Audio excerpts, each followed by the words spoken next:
This is the Fan Morning Show. He made the second shot. It's a two-point game, and now the ball's stolen. Siakam got it, sends it outside. Nembhard to Mathurin, kick out to the top. Here's a shot for the lead, and Nembhard hits a three. Christie, double team. Take it away, Siakam. Pacers have it, a chance to tie. Yeah, Nembhard hits the three. Nembhard gives Indiana the lead. And it seems like this is happening every night lately. don't foul the three-point shooter. Washington misses. Neesmith the rebound. And the Pacers with another comeback win. Now it's Page off balance. Puts it up.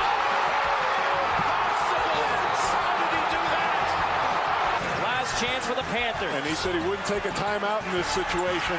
Jesperson, half-court heat for the win. Jesperson knows it. Northern Iowa wins it at the buzzer. 75. 3 seconds at midcourt. Jenkins gives it to Jenkins for the championship. He rifles it right in front of us to Abdul Rahman at midcourt. Extra pass. And it goes for the win. Sox for the win! Oh, yes! Oh, yes! Half-court heat for the win! Brooks, the jumper, no good! You can feel the madness! Chills, baby! Arguably, not even arguably, screw it. It's my favorite day of the year. Mark Dykton, excellent, excellent, excellent. I could just listen to, really, the CBS intro on repeat for 3 hours. You think people would rather... that and Jerry Goldsmith if you montage that, soundtracks. I think our listeners would be the highest they've ever been. They'd rather listen to that than listen to us three babble for the next 3 hours. But nonetheless, you'll get, I guess, a little bit of both. Good Thursday morning to you. James Boyd, are you not entertained watching these Indiana Pacers? Dear Lord, over the last week. Oh, my gosh. We should have like a heart promo. We all should go see our cardiologist after watching the Pacers over the last week. Truly, yeah. I went to the game last night. I figured, I don't want to watch this game where we couldn't name any players at home by myself. I'll go check out, Dustin Dopirak and Tony East, and then we end up getting a doozy at the end where Andrew Nembhard comes up clutch after missing the free throw, makes the three. They win, and it was the ugliest, probably most improbable win. They didn't necessarily deserve it, but who cares? You don't apologize for winning in the NBA. Now, you can't sustain winning like that, but a win is a win. March is alive and well here in the great state of Indiana. We are 5 hours and 38 minutes away from the ball being tipped in Providence. That will be Purdue and High Point, the second game of the tournament. I thought last night we got a great one in Dayton. I thought Xavier, Texas was an awesome, awesome atmosphere. Obviously, you had a little bit of the home flavor there from the Muskie crowd, but a great game there as Xavier is able to come back and beat one of the 14 SEC teams in the tournament there. So they move on to take James's Illini coming up tomorrow. So tons and tons to get to here on this Thursday morning. We do have some head coaching audio from the new man down in Bloomington. I think if you would have told me on Monday, and I knew what he looked like, but if you would have, a year ago said, hey, will you watch this press conference? I would have thought Darren DeVries is the head coach of Brownstown Central. Yeah, I could see that. Is he not just like the look of a man that is in a random Indiana high school town and like knows basketball like none other, but isn't this like super crazy personality? No, I expected his opening statement to be a bit longer, maybe include more of the family, the journey, and it was just like, I'm happy to be here. He did sneak in the we will be raising banner, or the banners will rise again. Yeah. He had one phrase that I think will go into a video montage. Yes. I don't think he had many others. Like Kurt Signetti had about 9 in like the first minute. I thought Darren DeVries yesterday had the one ender, and then after that man is he's all ball. Yeah, if it wasn't an intro press conference, I almost feel like he would just walk out there like questions. Yeah, 1,000%. Yes, I got some Shane Steichen vibes a little bit there, maybe even Barry Odom from Purdue vibes from him. So I'll play some of that audio here upcoming, and again, get you set for Purdue and High Point. Purdue is 7.5-point favorite. If you look at the 16 games we've got today, that is predicted to be the highest over-under, a big, high-scoring affair coming up Again, True TV at 12:40. Mark Dykton, great work on the intro. Thank you. That was fun going through some old highlights of just like buzzer beaters and all that stuff. You know, one of my favorite day one moments was a couple years ago. Was it Furman? All I'm picturing is a purple team beating Virginia. Do you guys recall this? Was it Northern Iowa? Yes. Well, Northern Iowa for sure, and you played that, right? Mm-hmm. It was they were 13 over a 4. Right, Furman over Virginia. And I bring that up to say it was kind of like last night inside of Gainbridge Fieldhouse. If I remember correctly, and I think for Virginia it was just a bad pass that led to the turnover there. But like the Siakam trap last night, as soon as Max Christie held that ball up in the air, James Boyd, I said to myself, this is not going to end well for that man. Nope. And sure enough, Siakam, who was getting just roasted in the fourth quarter on the defensive end, he comes up with the timely steal. And you know what? Benedict Matherin's one of the crazier individuals out there. And without him, you don't win that game. And without his just attack mindset, again, we're not talking about a win. But somehow, some way, he gets in the lane, and that ball comes out. Back out. Like, I thought he was going to force it 1,000%. And frankly, he probably had earned the right to force it at that point of the game. And James Boyd, that ball comes flying out. And next thing you know, Siakam around the horn. And I know Nembhard missed one last week against the Bucks, or I guess it would have been about 2 weeks ago at this point. But he was, or maybe it was the Hawks. He wasn't missing that one after missing the free throw. Well, going back to Matherin, I thought that, so Siakam gets the steal. He throws it out to Matherin, who drives the lane, and then he trips and miraculously throws the ball back out over his shoulder and then swing it around the horn to Andrew Nembhard, who hits the three from his, as he called it, his lucky spot from that little left wing area. But I thought Matherin, for as much as he scored, that play, falling down, not forcing the shot, kicking it out, was a great play by him. And they needed every bit of it. I mean, I tweeted it out during the game. They were messing around, not very engaged defensively. I thought at one point the Mavericks were going to win. They were up 11 in the fourth quarter.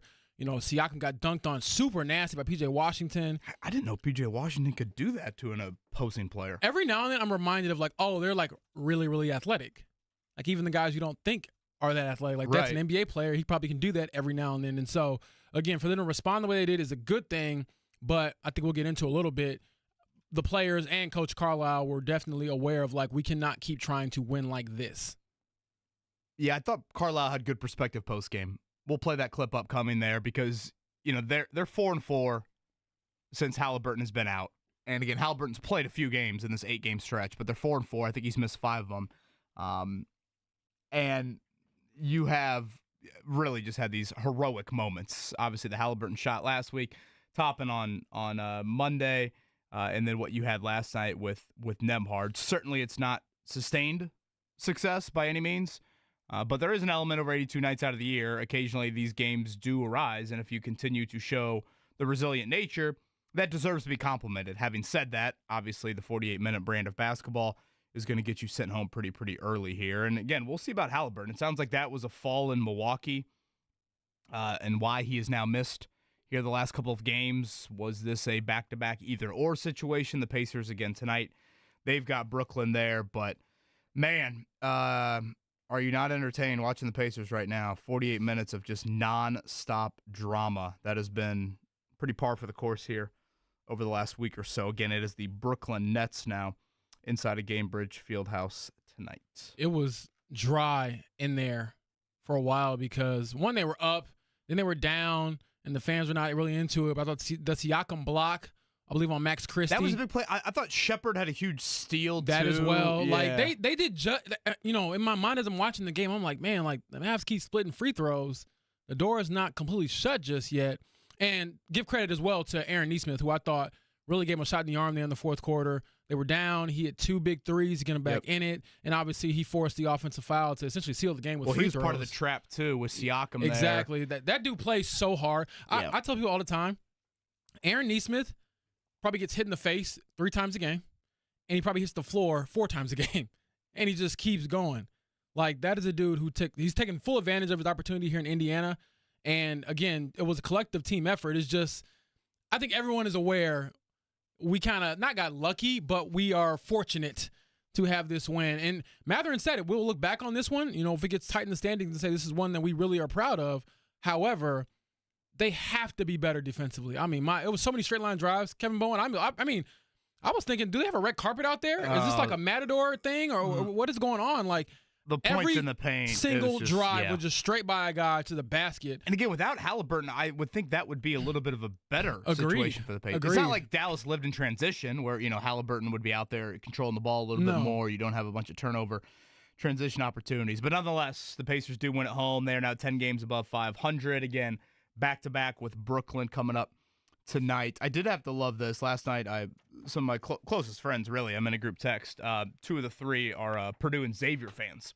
So the Xavier fan is, living and dying, of course, with how the game is unfolding. And the Purdue fan chimes in at one point and goes, "There is nothing like March Madness joy."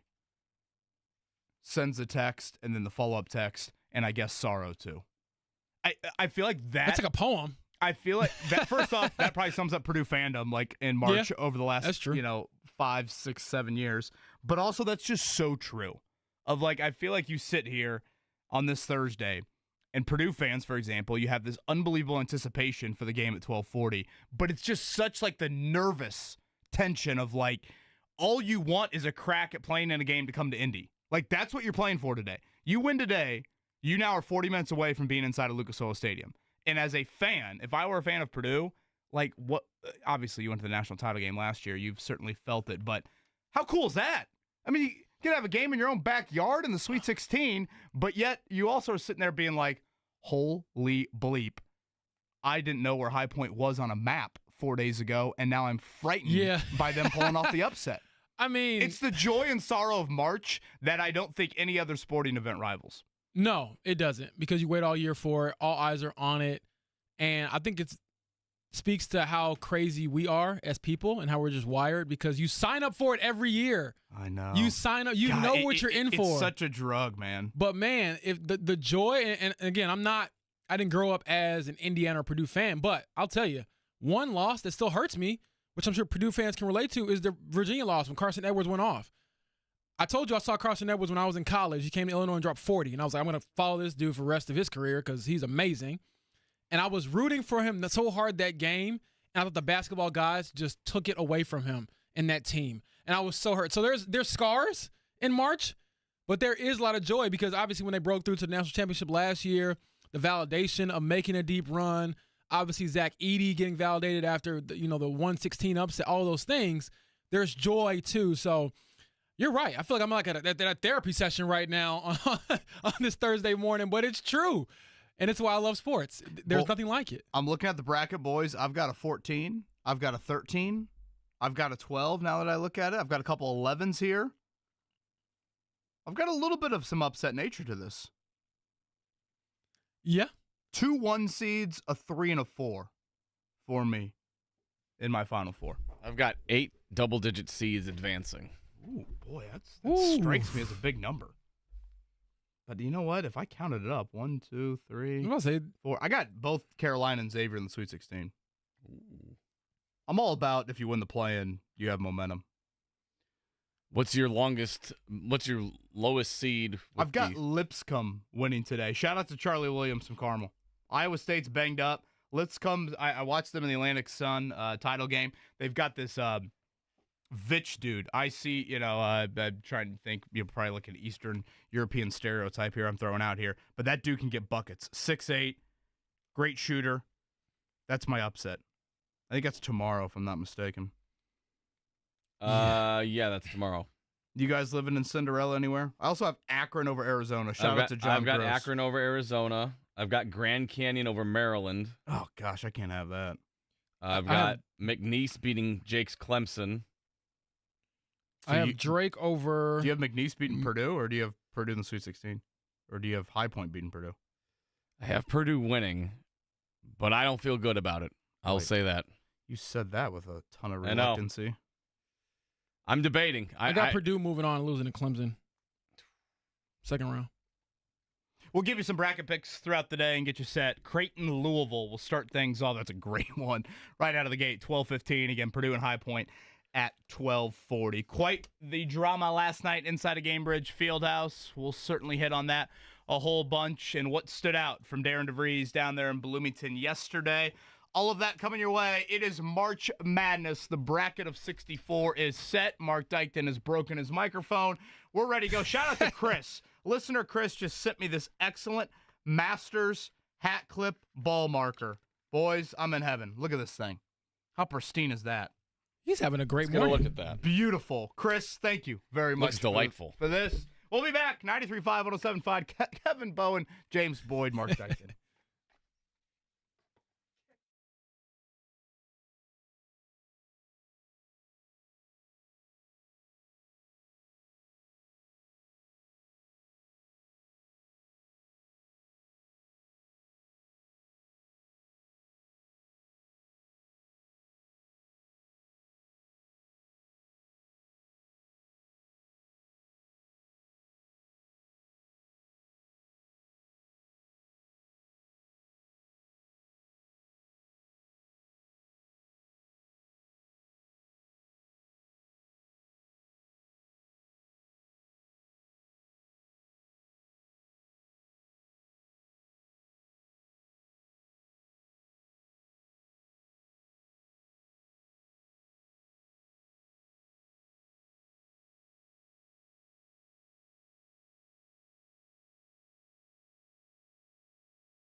We're going to need about 9 more hearts to get through the final dozen or so games for the Pacers here in 2025. It was another cardiac night over at Gamebridge Fieldhouse. The Pacers survived, though, beating the very depleted Dallas Mavericks 135-131. They had 45 points, James Boyd, in the fourth quarter. Benedict Mathurin was rather dominant in the final 6 minutes.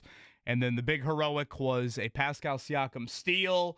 Mathurin actually not forcing it, kicking it out. Around the horn it goes. Andrew Nembhard from his spot.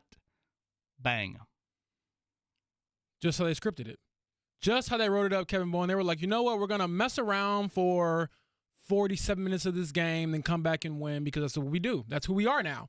It was exhilarating, but also stressful, I would imagine, for most Pacers fans because this team continues to kind of ride the wave of their opponent, and then they kind of punched out at the end and got it done. But, I mean, Nembhard said it, Carlisle said it. You can't sustain winning like that. Here was a Rick Carlisle afterwards. I thought summed it up pretty well. Resilience is a key part of being opportunistic, and so, the last, 8 days, we've won 3 very, very close games that could have easily gone the other way. And so, got to give the guys a lot of credit for that on the one hand. On the other hand, there are some things in those games where maybe it shouldn't have been that close. So we got to constantly study it. We have to, we set standards and we need to work to maintain standards. I thought that was pretty well said afterwards. He realizes, sure, the drama, the entertainment, the ability to play 48 minutes, all that's great, but that ain't going to be there for 4 out of 7 games come April 20th. No, Andrew Nembhard said it as well. He was like, man, we can't have these stretches where you play good for a few minutes, play bad for a few minutes, and then, basically wake up at the end. And so, you never apologize for winning in the NBA because it's extremely hard, as we can tell these guys can play, even if they are down a bunch of bodies. But I thought defensively they have to be a lot better than that. I mean, they won because they scored 45 in the fourth quarter, but they gave up 40 in the fourth quarter to Dallas that team. Just lived in the paint. Yeah. Lived in the paint. Again, tonight it'll be the Pacers and the Brooklyn Nets. We'll see about Halliburton's availability, a back injury for him. Took a hard fall in that Milwaukee game. Tonight, or I should say today, 12:40 in Providence, Purdue and High Point. James Boyd, the Boilers are a 7.5-point favorite.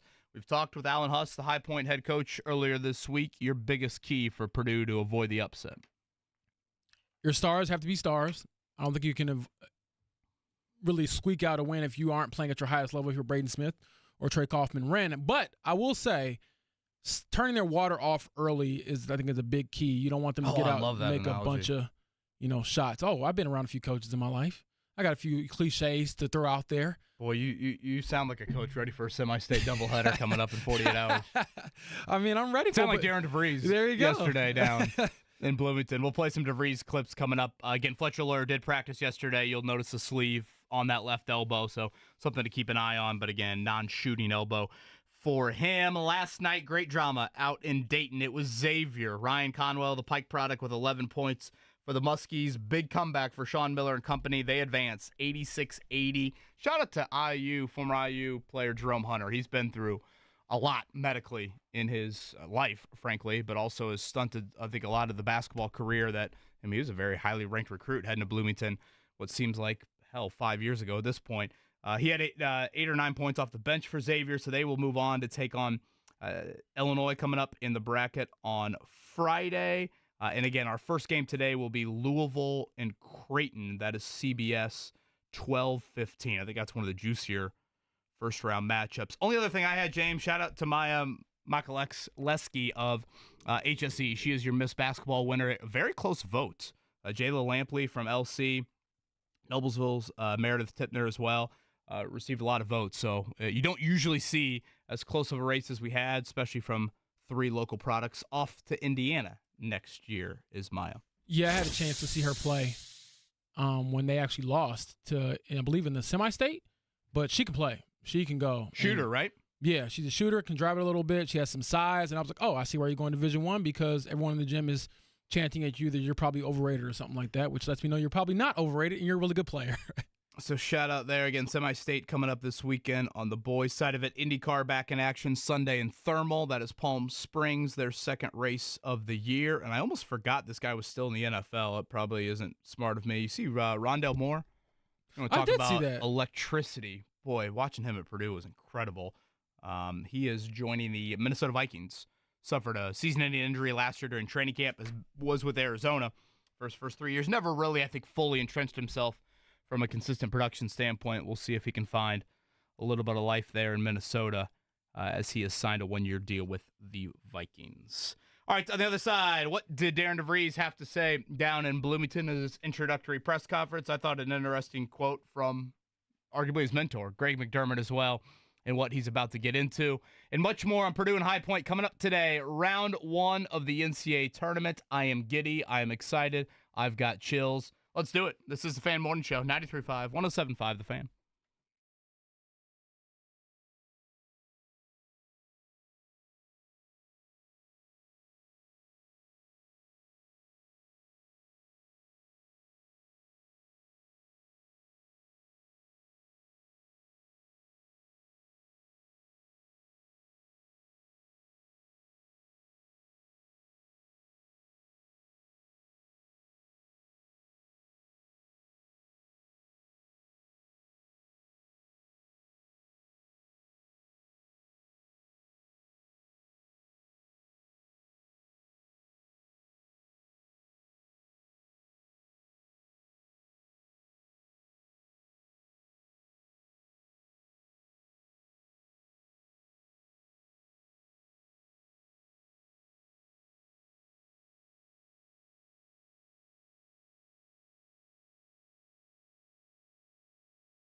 About 5 hours from tip in Providence, Purdue, 7.5-point favorites over the team with the longest win streak currently in college basketball. The High Point Panthers will continue to get you set for that one here in the 4-13 matchup. Reminder, if Purdue is able to get back to the Sweet 16, that would be over here at Lucas Oil Stadium a week from tomorrow. James, I had a laugh. By the way, Kevin Bowen, James Boyd, Mark Dykton with you here again. We'll be with you tomorrow. Jeff will be back on Monday. A fan tweeted at me after the show with the emotions: conflicted, relieved, happy. It's like if you're a Pacer fan right now, you got all the feels. You have to. You have to. I mean, I can't imagine any fan who left that game feeling like they just hadn't watched a crazy one, but also a little nervous about how these things keep happening. Because it's like, at some point, the basketball gods will get me. So I was like, I don't know what karma Rick Carlisle's putting out there in the universe or this team, but they have been on the right side these last few games. Because I would like to know not only how improbable last night's win was, but how improbable it was to win 3 games in a row in that fashion. I know. I'm trying to think. Like, which one do you think was the most improbable? Probably Monday night, right? Considering the circumstances? Yeah, but again, if you just freeze frame that Bucks game last week and the Halliburton shot, I mean, he literally had to make that shot. Yeah, I almost feel like I can make an argument for last night's game because it's like you need so much to go right. You're down you 11 need the steal, with 5 you to need go. the 3. You need like so much to break your way. The fact that you can make a good argument for each of them shows you the improbability, frankly. Yeah. With where the Pacers are at. Heroics last night, Andrew Nembhard, after missing a free throw, he hits the game winner off of a pretty chaotic situation. Matherin was outstanding, really, in the final 6 minutes, and the Pacers do get it done. 39-29 now in the year. Again, back-to-back tonight. It'll be Brooklyn, who is, I would say, equally as discreet and losing basketball team, as if that makes sense, as the Dallas Mavericks were last night. Real quick here. I think that I read this somewhere, and I don't know how true it is. I don't think it's that true. This is, I read this on the internet. Oh, boy. But Andrew Nembhard, I don't think his heart rate changes ever. Like, the dude hit the shot, and on the court, he didn't have much of a reaction. After the game, he didn't have much of a reaction. I say all this to say, like, I read that, like, they have high-level athletes have, like, the same mechanism in them that could, like, make you a serial killer or something like that. And I'm like, I don't know about all that. But the dude never gets too high or too low. He is so even. It's probably great for end-of-game situations. It's awful when Jeremiah Johnson's trying to flag you down for the post-game interview. I'm just like, can I get some emotion? Do you love it? And so it's just funny to see him react the way he did, because I believe it was Tony East, like, hey, what's going through your mind when you made the shot? And he's like, nothing. I just shot the ball. And it's like, well, in my mind, I was thinking hell of a shot, young man. But he's a fun player to kind of just evaluate, because he's never really going to let you in his head, which is probably a good thing for a point guard. You definitely didn't feel a whole lot on the emotional scale, I think, in Bloomington either yesterday. I think you heard from a ball coach, frankly. That is who Darren DeVries is. I was listening to Doug McDermott, who played for Darren, of course, along with his father at Creighton. He's like, that is a super chill dude, but as soon as he crosses that baseline, it's a little different. So that's definitely the vibe I think you got in watching the press conference yesterday. I actually also watched yesterday not only his press conference, but I watched the West Virginia AD, Ren Baker's press conference yesterday, because I wanted to get a little bit of the other side of it. Obviously, Indiana, from a resource standpoint, you would think is at a higher level than West Virginia. But at the same time, I mean, how many teams does the Big 12 have in the tournament? Like, let's not act like the Big 12 is just a joke of a conference. No. So it was interesting listening to him say that by what he was told from Darren's agent, they started in February to think about an extension for him and continuing to pump in more funds for his staff and NIL, et cetera, et cetera. He got the impression that Indiana was the only school DeVries talked to. I think a lot of people thought Iowa. Darren DeVries, for those unfamiliar, played at Northern Iowa. Again, he was at Drake, of course. But he was under the impression that it was only Indiana, and the DeVries camp didn't allow him to even counter. He wanted to throw a counter offer once he heard Indiana was offering. But Darren DeVries did not let that happen. I bring all that up to play this clip. Mark, cue up that dream job. This is Darren DeVries yesterday down in Bloomington. A dream job for anyone, but especially for someone that grew up in the Midwest watching the old Big 8 and Big 10 basketball. The chance to lead one of the biggest brands in college basketball was something I could not pass up. This place has many of those same qualities that my family and I look for and want to be around. And I have always looked for that fit for myself, for my family, and making sure it all aligned. We have an administration here that is 100% in alignment with navigating through this whole new era of college athletics. From the top down, there's no doubt that there's an extreme commitment to making sure we are on the upper edge of all of that. There are resources available here are some of the best in the entire country. We have a fan base that is passionate about the Hoosiers and provides a tremendous home court advantage. Everything is in place here for us to have the opportunity to win and to win at a high level. Now our job is to make that happen. So I guess I bring all that up to say, James, I don't think this was a guy that I don't even know if he would have taken the Iowa job. Frankly, it doesn't sound like he even talked to them. Right. Even though that is home for him and all of that. I do think it was, how do you say no to Indiana? Like, the Indiana job doesn't, well, I guess it's popped up quite often here lately, but a job like that doesn't grow on trees necessarily. No. Now, I say all that. I still sit here 48 hours removed from the hire. I still am in a little bit of shock that, like, this resume is the hire. I'm still just, like, generally surprised that you go through a month-long search and you do hire a guy. Like, today we're about ready to start a 64-team bracket, right? Darren DeVries has never been in it. Like, if you would have told me back on February 7th they're going to hire a dude that's never been in Thursday or Friday of the NCAA tournament as a head coach, and he's only spent 1 year at a Power 5, that is still a level of surprise that I really can't get rid of. Yes, I understand that, and I understand his resume may not be, what some IU fans want it to be as far as just overall success at big schools and having the tournament success. However, I think, as we talked about yesterday and we'll talk about again today, when you build something from nothing, hats off to you, because Drake was nothing. They were not good. They were not this perennial MVC powerhouse that we see now before he came there. They were beyond nothing. Well, I was trying to be a little nice. Do you want to explain? Give a little context there, KB. They were say that. Horrific. I think they had been to like one NCAA tournament in the previous 40-some years, and he walks in there, and 21 seasons. I mean, that is unquestionably uber impressive about him. And again, I said it yesterday quite often. That's where I think the Archie Miller comparison is lazy. Dayton was not Drake. Or I should say Drake was not Dayton in terms of the consistency of winning there. Right. And then on top of that, I know it was just one season, but to turn it around like that in West Virginia, and I get that the pressure may not be the same, and I don't think it is the same to coach there and coach at IU, but again, you're 2 years removed from a legend being there, in a program that's used to having sustained success. You go there after 9 wins, you restart, I believe, with, I want to say he started over with almost every single player. Might have had one holdover, and you go from 9 wins to 19 wins. And you had some marquee wins throughout that. It wasn't just like you're playing a bunch of, mid-major programs. You're beating good teams. They beat a number of ranked teams. So credit where credit is due. And at this point, he'll have to build his resume in IU, and I think that he'll have an opportunity to do so. Well, he also lost his son, 2-3 weeks into the season. Who was his best player for the context there? Yeah. On the court, that is, just for those listening. Yeah, sorry. Season-ending injury wasn't announced till February, but they still were able to win 19 games without him. So I think that's also what stands out. I thought a couple quotes that I thought were kind of money quotes yesterday. Certainly when he mentions you need the depth in shooting. Obviously, that has been such a glaring issue and such a mind-numbing issue in the state of Indiana. You can't find shooting. I'm talking about, free throw shooting. I don't even care about, three-point shooting. Just the inability to simply hit free throws has been such an issue down there in Bloomington.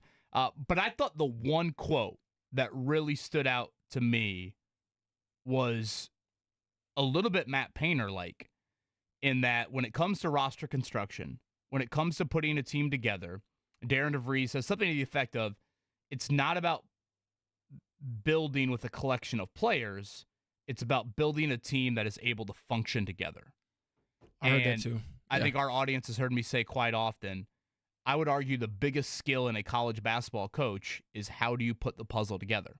And again, the puzzle is not just roll the ball out with our NIL budget that got me a 5-star there, a 5-star there, a 5-star there, a 5-star there. Obviously, you need some high-level talent. Yeah. But you have to have pieces to the puzzle, and I think he gets that. And, again, it's arguably Matt Painter's strongest asset. Recruiting doesn't have to be 5 stars galore, but can you get the puzzle pieces and can you make them fit?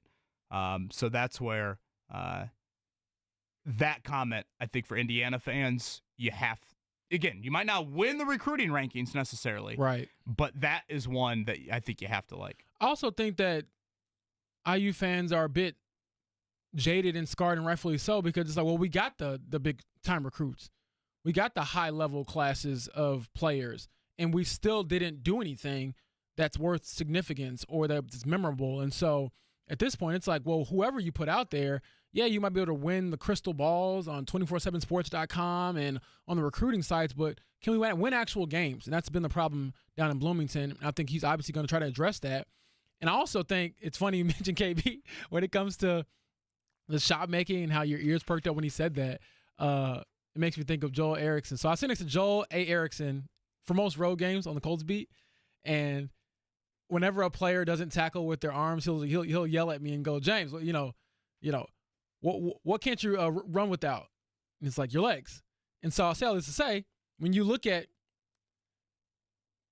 shooting, you cannot win basketball games without that, period. I mean, you can have a bunch of junkyard dogs. You can have a lot of continuity. You can have, a lot of guys with heart, but you need shooting. And I think that when you look at the other teams that DeVries has had success with, they shot the 3-ball very well. They've been efficient from long range. And that's what I would expect, too, to change with this team is they're going to get some shot making in there, because at the end of the day, you can't win. That's the point of basketball. I'm not a genius here. You got to put the ball through the hoop. And so I think that would be a priority in the roster construction. But to your point, Kevin, it doesn't mean it has to be a bunch of 5 stars like you're trying to be John Calipari from back in the day. And again, he will recruit at he'll probably be in a different tax bracket, frankly, in what he's going to have available to him in Bloomington. But I thought his first class at West Virginia also stood out to me. They Impressive. had 2 top 100 kids, Yeah. I think another top 150 kid. Again, we'll see how all of that plays out. We continue to see, obviously, open scholarships in Bloomington and the transfer portal. Like I saw the shooter from Iowa, Josh Dix, entered the transfer portal yesterday. I'm sure it's only a matter of time before that starts to be some of that heading down to Bloomington. Again, NCAA Tournament Day number 1 will begin here coming up 12:15, Creighton and Louisville. Your biggest upset, James Boyd, is where? Ooh, I'm thinking I like Colorado State. Now, they're favored. Which is crazy. They are a 12 seed favored over Memphis. Look. Shout out to Ethan Morton, Purdue legend Ethan Morton. He had a season high in points. I'm watching the Mountain West title game, and at times Ethan Morton looked like LeBron. And at times at Purdue, I thought he couldn't start for Tippecanoe Valley. So that's one. I definitely think that's one that I'll be paying attention to. I always love the 12-5 matchup anyway, because I feel like it's just enough to still count as an upset, but not too far down as far as like 14s and 15 seeds, where it's like, are you really going to be able to hold on and pull off this upset? So that's what I'm paying attention to. I think Drake in Missouri, in Mizzou, is like another popular one, just because Drake is a really good program. We talked about what they've done with DeVries, and that's kind of carried over since he left last year for West Virginia. So those are, I would say, more upset worthy. Like, I don't really consider, for example, Kansas, Arkansas, like an upset type of game. 7-10s nah. and 8-9s are pretty much coin That's flips one of my anyway. pet peeves when I watch sports, is when you have like a 7 team or just ranked number 7 beats number 3, and you're like, that's an upset. No, it's not. How big of an idiot am I to have Maryland and Wisconsin in the Final Four? Oh, boy. You got Maryland getting bounced in the first round of Grand Canyon. I mean, I like this new Wisconsin. If you told me back in the day how this is slow your they were. This ain't your dad's Wisconsin Badgers, folks. And I know. I agree. So I don't hate that. I don't hate that. I'm probably being too prisoner of like what they did to Indiana and Purdue. Like Wisconsin went to Mackey, and that was like looked like the Globetrotters offensively. And then Curly Neal action. And then I felt like Maryland, those guards just made play after play down there in Bloomington. I like the general balance of both those rosters. I know good teams. guards in March, but I mean, you have to have, like, I have Houston beating Auburn in the national title. I mean, that's as chalky as you could probably get. So, Yeah. I had to have some other stuff, and I just feel like that bottom left region, that west region of Florida, Maryland, Texas Tech, St. John's, that's one that's just very up in the air for me.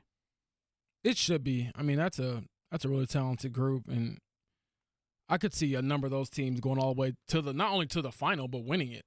That's how talented these teams are. UConn getting upset first round? Do I count it as an upset? 8-9? Not upset, but are they going home first round? I had them beating Oklahoma. But again, I don't fret too much over that stuff. I'm a little, like, I've got St. Mary's beating Alabama in round 2. I've got Marquette over Michigan State. Like, those are some of the big ones for me. Again, I got both the playing teams going to the Sweet 16. I got North Carolina and Xavier. So do you feel more gratification when you have, like, if you pick an upset correctly, or do you feel more pain when your upset just falls short? Well, I just feel like an idiot when I pick the upset and it doesn't work. I'm just like, Kevin, how dumb are you? Like, why did you try to act smart, and in reality you should have just been, bracket 101.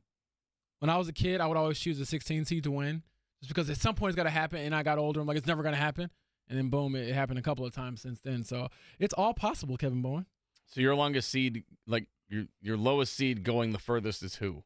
I've got Marquette in the Elite 8. I mean, again, how do you view, like, Wisconsin and Maryland in the Final Four? I mean, I get there 3 and a 4. Again, I've got St. Mary's as a Sweet 16 team. That's a 7 seed. I like both the playing teams getting on a run. I have St. John's getting bounced early. I know that goes against everything I believe in Rick Pitino. Boy. I think he's a great coach, but they just don't shoot the 3 well. And at some point, I feel like that does catch up to you. Yeah. My lowest man, I mean, as seed soon as I say all this stuff out loud, I just am like, Kevin, you are so dumb. I've got St. John's in my Final Four, so that would not be good if they get bounced early. No, I have Drake going to the Sweet 16 and losing to St. John's. I'm, like, genuinely looking forward to watching Drake. That is tonight, 7:35. That's also a true TVer. And Practical Jokers leading into Purdue and High Point today. You know it. Is that what we... This is like my annual tradition. I mean, I don't ever watch it outside of that, but... Channel 1164 for me on Uverse. I've got UC San Diego in my Sweet 16. Okay. Again, I feel like Kevin. I'm like, I don't know if that's good or bad, or if I'm... And they've got Michigan, right? Round 1? I'm a complete idiot, yeah. I thought about going with them, but they have no size. And so I just thought with Michigan for the 7-footers. But again, this is what kind of March is all about. The high major teams got the height and the size, and the low major teams got, a bunch of great guards. That's why I went with Akron. Mark, you and I both with Akron. They've got a ton of guards that John Gross can throw at you. So, again, loaded slate starting today, 12:15. We'll continue to space those out throughout. The Matherin into the fourth quarter last night, James. I'm curious when they do get back and fully healthy. How does he factor into an end-of-game situation? I thought about this as well when I was walking out because, and shout out to whoever this was, I can't remember exactly the Twitter commenter, but they were like, when you go on the radio tomorrow, can you please talk about how Matherin played in the fourth quarter and why they can't do that more? And he should have the ball. And I'm like, it looks and feels so natural when Tyrese Halliburton isn't out there. Like, that's my biggest thing. You're not going to take the ball out of Tyrese Halliburton's hands in the fourth quarter. He's your guy. But Matherin, I believe, is at his best when the ball is in his hands and he's in the attack mode. And obviously last night's game kind of just lent itself to him and his skill set because they were down, and it's like, all right, let's just throw the kitchen sink at him and just get downhill. And he is, in my opinion, the best downhill scorer on the Pacers. He can go to the basket. He can get fouled. He can always kind of create the funky angles, to slither past you, to draw a foul, to lay the ball up, to throw a floater in there. He can score with the best of them. It's just that I don't know, and it's perhaps a good problem for the Pacers, but it's one where I don't know what the exact solution is when he needs the ball. But Tyrese Halliburton is like historically great with the ball when it comes to efficiency on offense. Right, and it seems like they want Nesmith and Nembhard on the floor defensively late in games. Last night, honestly, who really had a poor night was Turner. So they actually, they went super small, right, late? Wasn't it Siakam with pretty much the 4 guards? Yeah, they did. Miles only came in towards the end for rebounding purposes, but they went small, and I thought it was a smart decision, honestly. And Dallas, is not like Dallas had a traditional big that they were throwing at you by any means. Exactly. So, they had gone small first, I believe. Again, that Matherin into the game, because this is what makes Matherin, I would say, as equally frustrating as it is special. James, he was borderline a non-factor until the final 6 minutes of the game. Like, he had hardly done anything. And then with a flip, I think all 16 of his fourth quarter points came in the final 6 minutes. I mean, an attack. 4 for 4 from the floor, 8 of 8 from the foul line. And I think that's what, when you hear Rick Carlisle talk about him, you can hear from the tone and honestly from the words itself, I would say frustration, I think, has a negative stereotype to it. Maybe maddening is a little bit more of a politically correct word of trying to coach Mathurin, because it's wait a minute, could this be there even more throughout a 48-minute game? And as much as the 16 points in the final 6 minutes stood out, I thought the fact that he had the wherewithal to kick that ball out, on the final play was falling huge. Down, backwards over the shoulder, dime, because that swing. Was going and he had earned the right to force it at that point. Yeah. As soon as Nembhard, I think it was Nembhard, right? I think Nembhard fed it to him. I thought, okay, clear out. Yeah. And Benedict attacked right away. Yeah. I almost thought he had lost the ball. I'm like, the Mathurin I know, he doesn't kick that ball out. But yet he did that last night, and then around the horn, boom, Nembhard. The rest is history. Yeah, I mean, cardiac Pacers. About as improbable as it's ever going to get.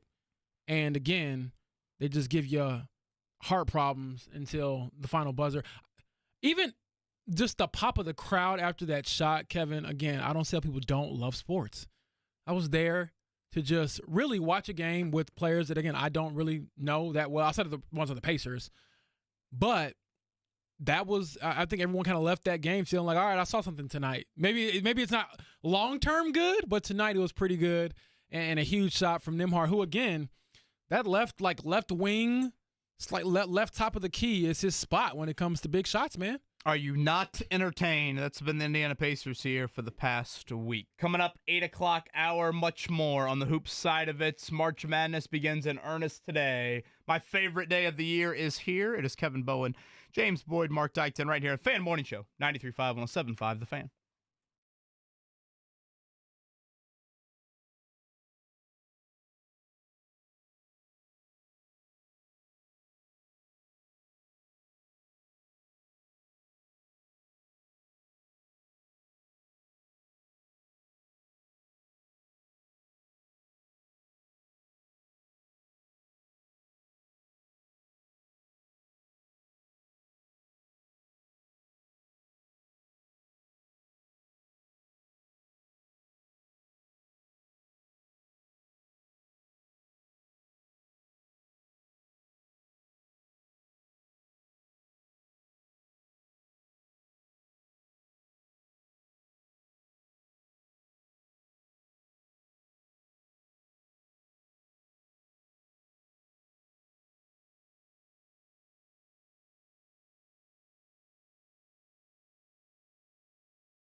2-point game, and now the ball stolen.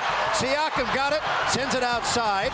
Nembhard to Matherin, kick out to the top. Here's a shot for the lead, and Nembhard hits a three. Christie, double team. Take it away, Siakam. Pacers have it, a chance to tie. Yeah, Nembhard Hits the three.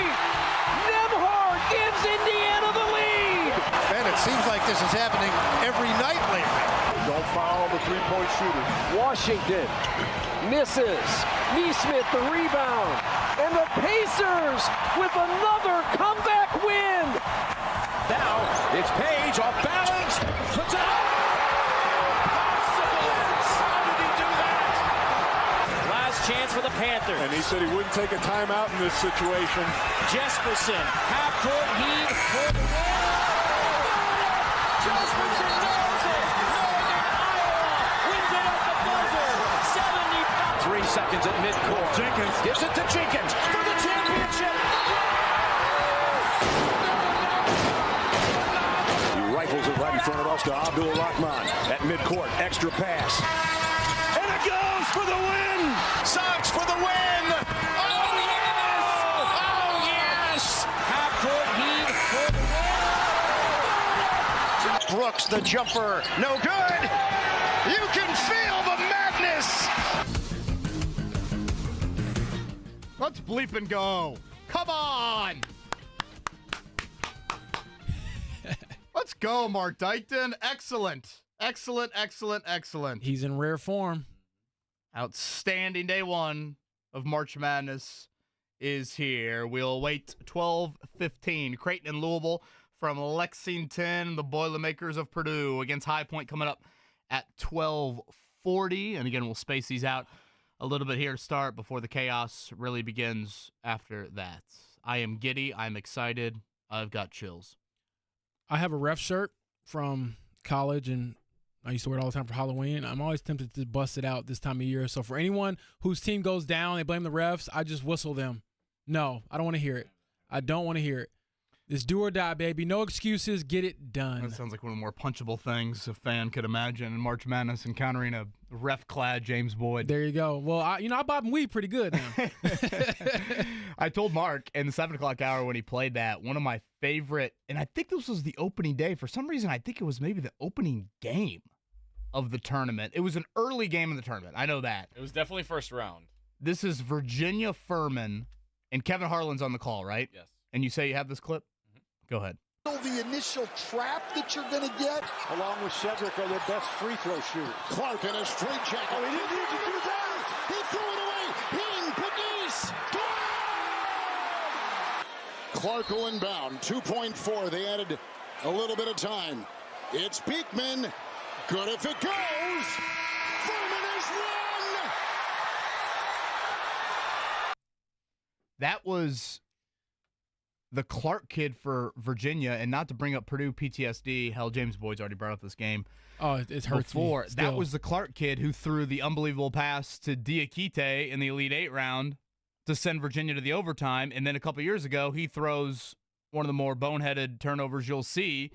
And next thing you know, Furman bangs home. And like, there's no one. Well, I mean, I think Ian Eagle's great. Hell, I think Noah Eagle is an emerging star. But like, you get a Kevin Harlan game winner. I mean, just put me 6 feet under, because I'm a happy man. I mean, I feel like it can go both ways. Like, you love to hear the Kevin Harlan call when it's your team or your moment or the underdog if you're just a neutral March Madness fan.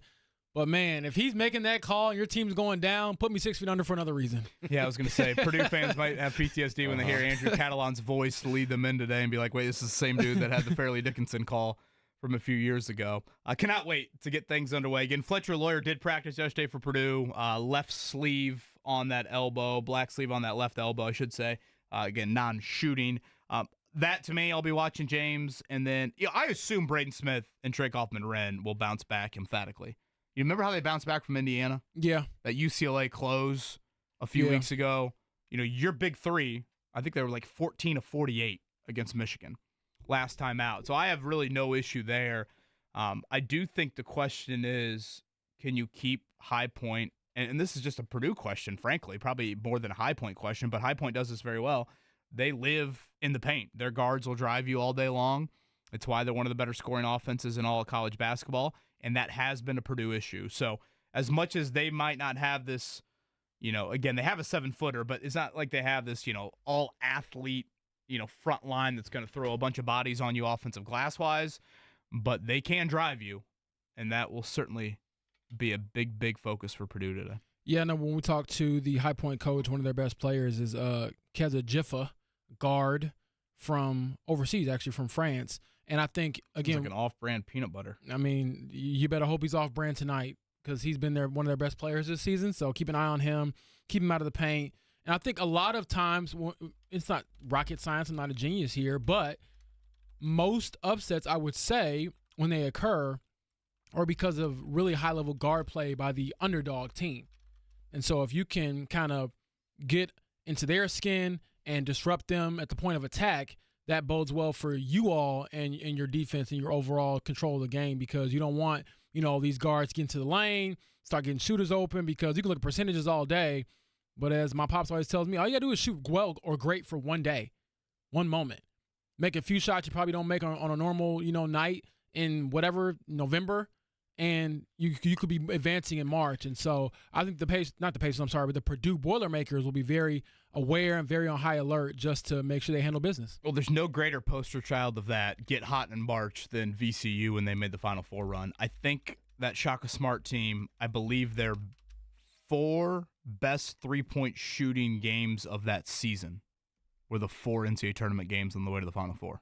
So I'm saying that's what I love about college. It's so weird. It's funky. It doesn't make sense, but that's part of why we love this crazy sport. Greg McDermott, head coach of Creighton, at one point I felt like there were some betting lines that had Indiana. He was the favorite for the Indiana job. He was my pick to be the new guy. Yeah, he was. And now it's his assistant that will be heading, or his former assistant, I should say, that will be heading to Bloomington. Greg McDermott, they will get things underway here coming up, them in Louisville at 12:15 today down in Lexington. The Creighton assembled, I guess the Omaha assembled media did ask Greg McDermott about Darren DeVries taking the Indiana job, and I had a chuckle hearing his comments. I couldn't be more excited for D-Rock and Ashley and their family. That's Tucker and Tatum. It's going to be a really neat experience. Obviously, he's done all the right things. When he was my assistant here, and what he did at Drake, and the way he quickly turned around that West Virginia program in a year, and even though they were a little short getting to the NCAA tournament, it's a great opportunity for him. As I told him today, welcome to the pressure cooker. But I couldn't be more excited for him. He's done it the right way, and now he's got one of the elite jobs in the country. Welcome to the pressure cooker, indeed. To see the Indiana fans react to Tucker DeVries in an Indiana sweatshirt yesterday, I thought it's the most excited that fan base has been since the Watt shot. I mean, that was a hell of a shot. Hell of a shot. I mean, and I think Tucker DeVries is an extraordinarily talented player, so he can bring a whole lot here in his 1 year. But in all seriousness, I mean, this is different. And I think Greg McDermott points that out very, very well. You had a Big 12 job. You were knocking on the NCAA tournament door. This ain't Morgantown, baby. I know that, when they shoot the gun in the air, that might scare some people. In Bloomington, though, it is a different animal. And just that handling of it. And I think Darren DeVries is going to handle it by being a very, very, he's going to be behind. Certainly he's going to recruit and be more of a public recruiting presence than Mike Woodson was. I don't think there's any denying that. But I don't think you're getting, Tom Crean running in the lobby after a win over Illinois moments from Darren DeVries. No, I highly doubt that. He seems to be kind of reserved, and like you have kind of alluded to this week, lock himself in the basement of Assembly Hall, watch film, and get to it. I do expect the team to look a lot different, though, just personnel-wise, skill-wise. I think this... Oh, they're going to look so different. Yeah, this rendition, I don't even know if they'll have many of these players back, whoever's left on the roster and hasn't entered the transfer portal. So I'm excited to see what he builds, and I'll probably give him more grace than some just because I haven't seen it at this level yet. I know he's had success elsewhere, and I would expect it to continue. And like you said, Kevin, it's hard to mess up the IU job, even though it has been kind of messed up the last few years. But, if he's as serious as he claims to be with the resources he has, the success he's had elsewhere, I believe that he can get the job done in Bloomington and get them back to being a respectable program. And by that, I mean perennially in the NCAA tournament and then building on top of that and hopefully going on some runs. Again, Corey Barnett, assistant for him at West Virginia, played for Tom Crean, Indiana. We'll see what that staff looks like. Corey Barnett, ample ties with AAU programs here around the state of Indiana, so you would assume that would be a guy that would come over there.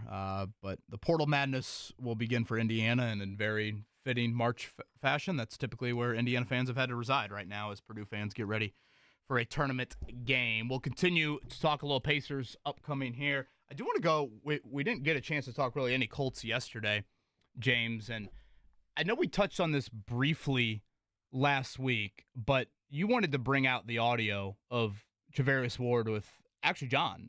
This was an interview with JMV last week, and I thought this comment from Ward and explaining the free agency process, I think in a direct manner, it explained to us a changing in Chris Ballard's philosophy. Yeah. I mean, this was the cat out of the bag, someone else saying it other than us. I think it really validated. Because we had Ballard's words in January. Yes. I need to identify free agents better, and then I need to get the ball across the goal line. Right. To use the football analogy of it. Listen to Travaris Ward describe his free agency recruitment and how it went from the Saints to the Colts.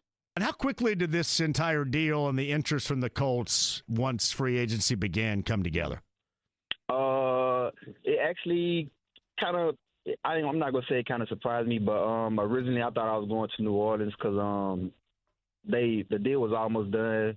Then the Colts, I guess they realized how great of a player I am, you know what I'm saying? And they came in and kind of beat out the Saints at the last minute. So it happened pretty fast. Like I said, I thought I was going to end up in New Orleans, close to home. I grew up 2 hours from New Orleans, but it did happen. I'm happy to be with the Colts, though, so I'm ready to get going. Wow.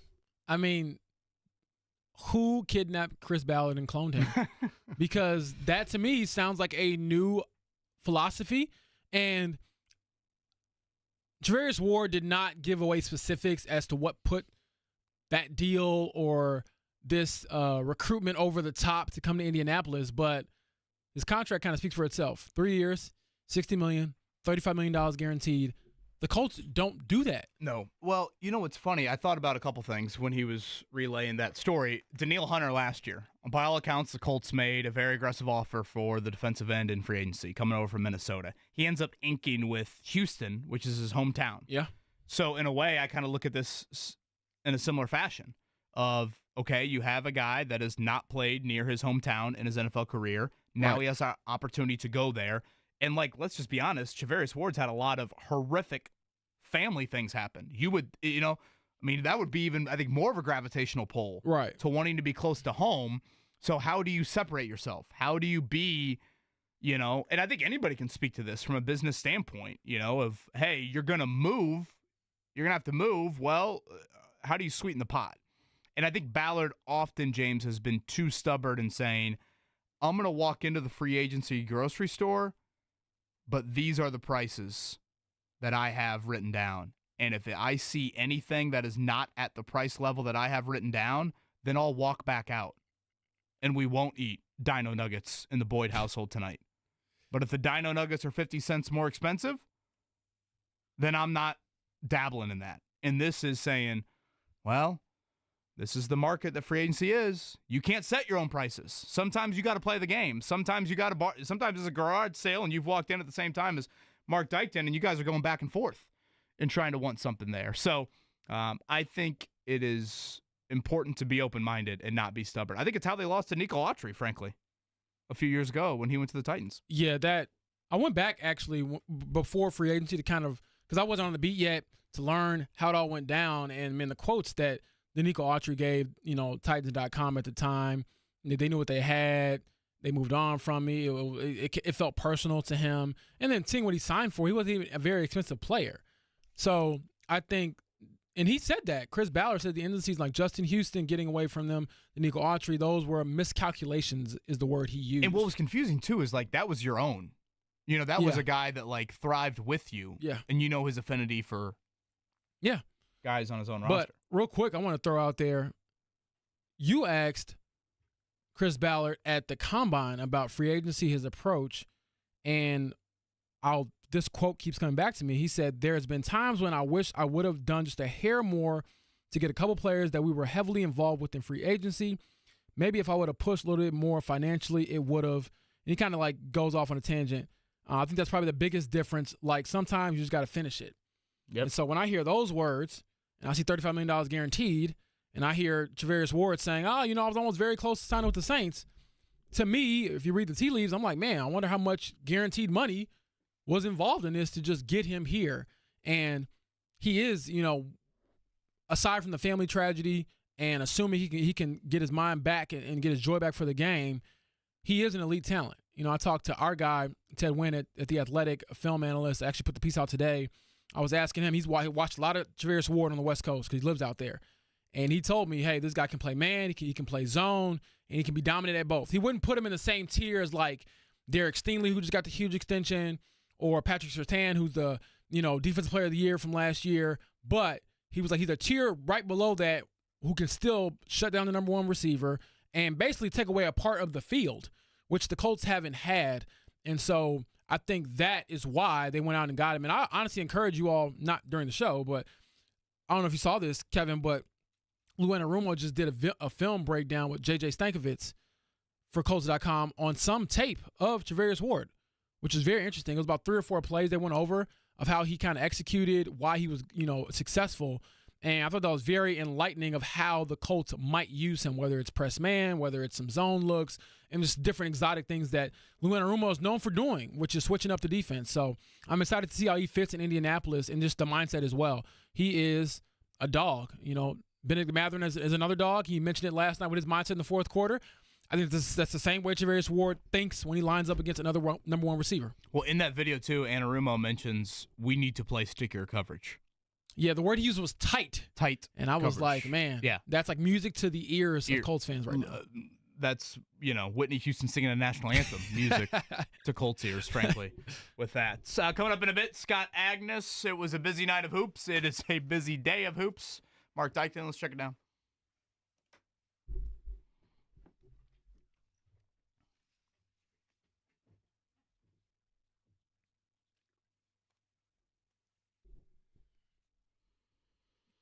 James Boyd, were you close to shutting the laptop late last night, or did you think, you know what, this Pacers magic has happened a few times in the last week. I might leave it open till the final buzzer. I was there.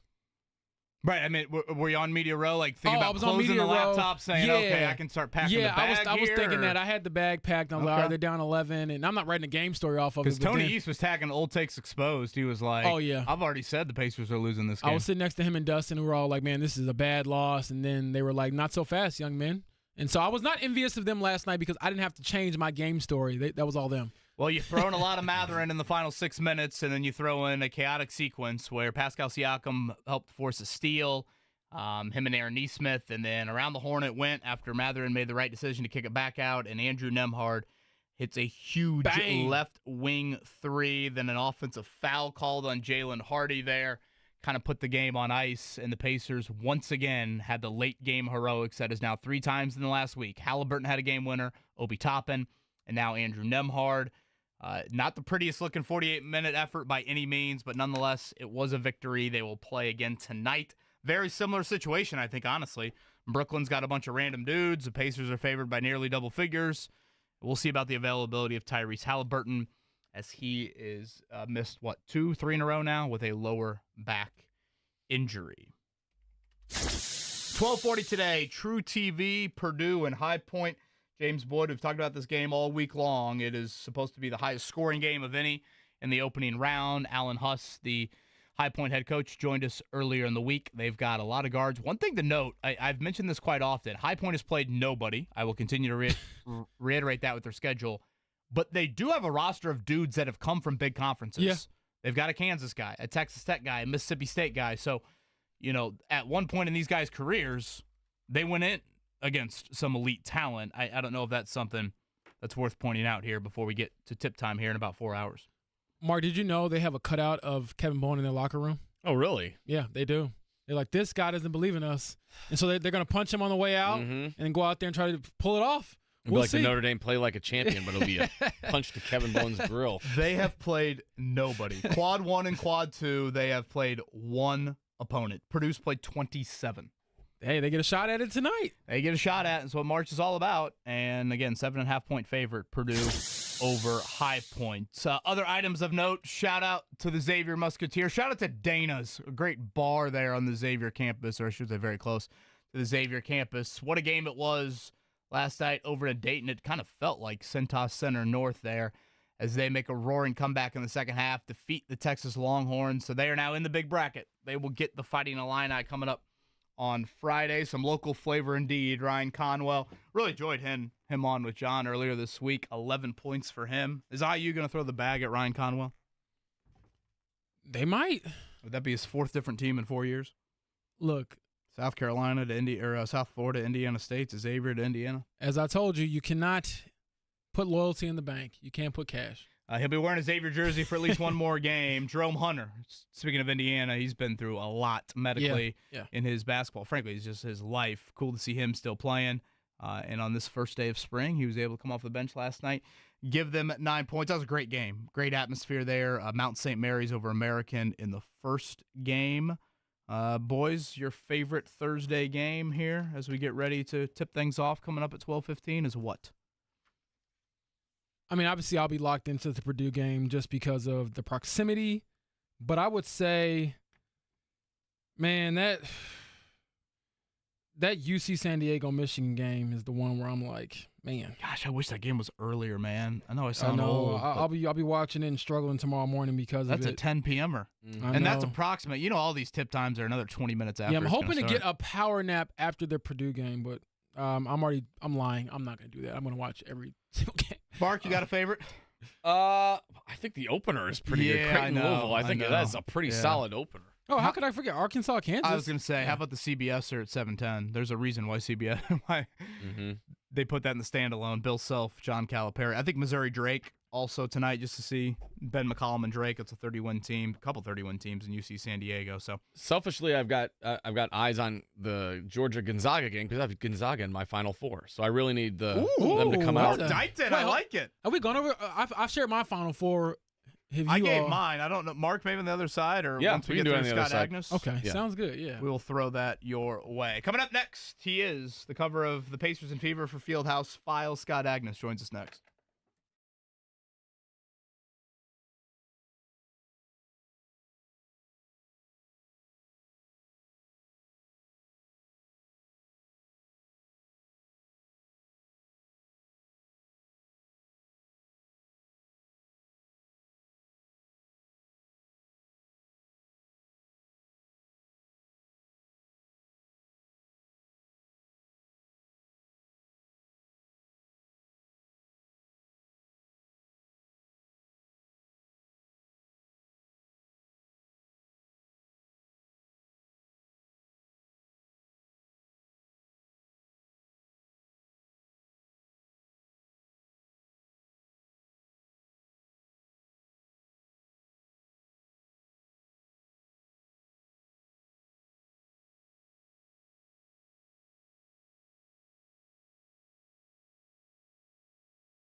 The Purdue IU hatred alive and well in the YouTube chat.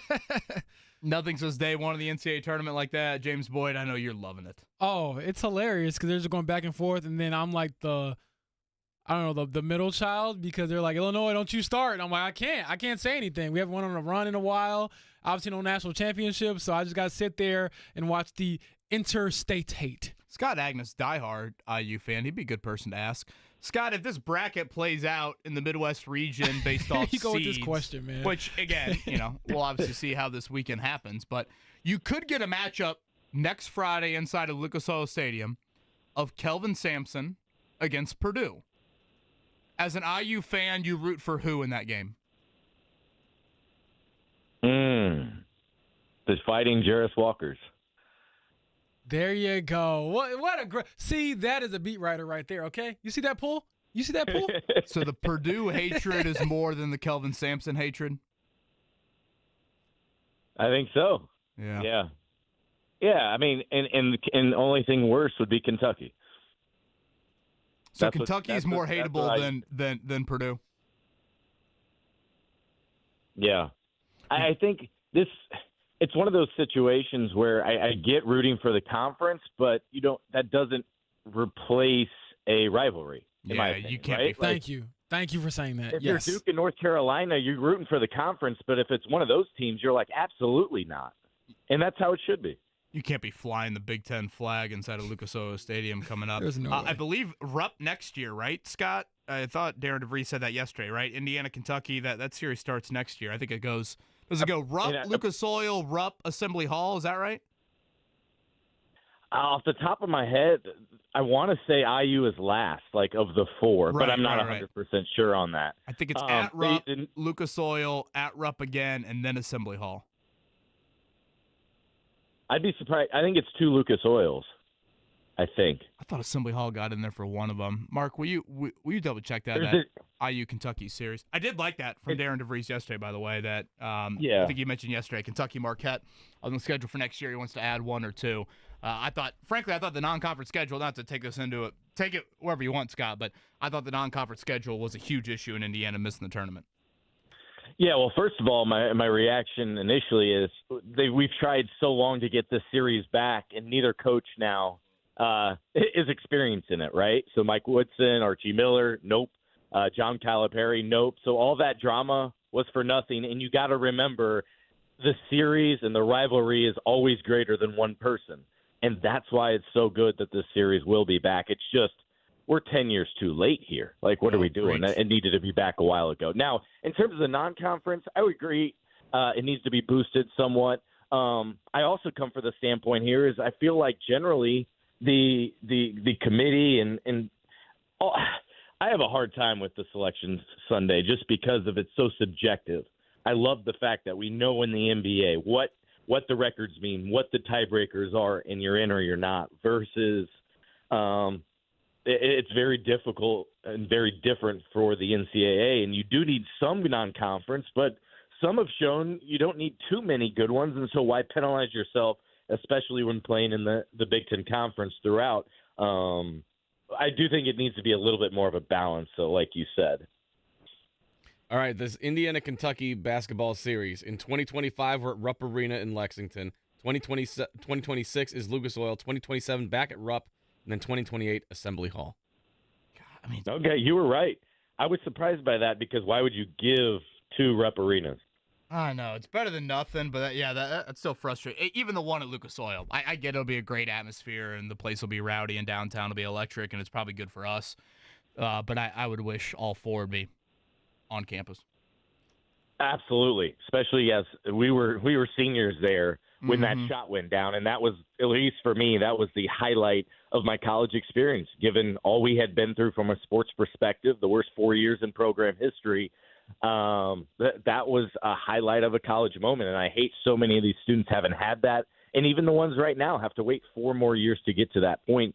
But to have to concede, unfortunately, 2 Rupp visits, especially because the Lucas Oil one back in the day was more for Calipari than it was for Indiana because it tried to prepare them for the NCAA tournament. You'd probably do it in a year when the Final Four is here.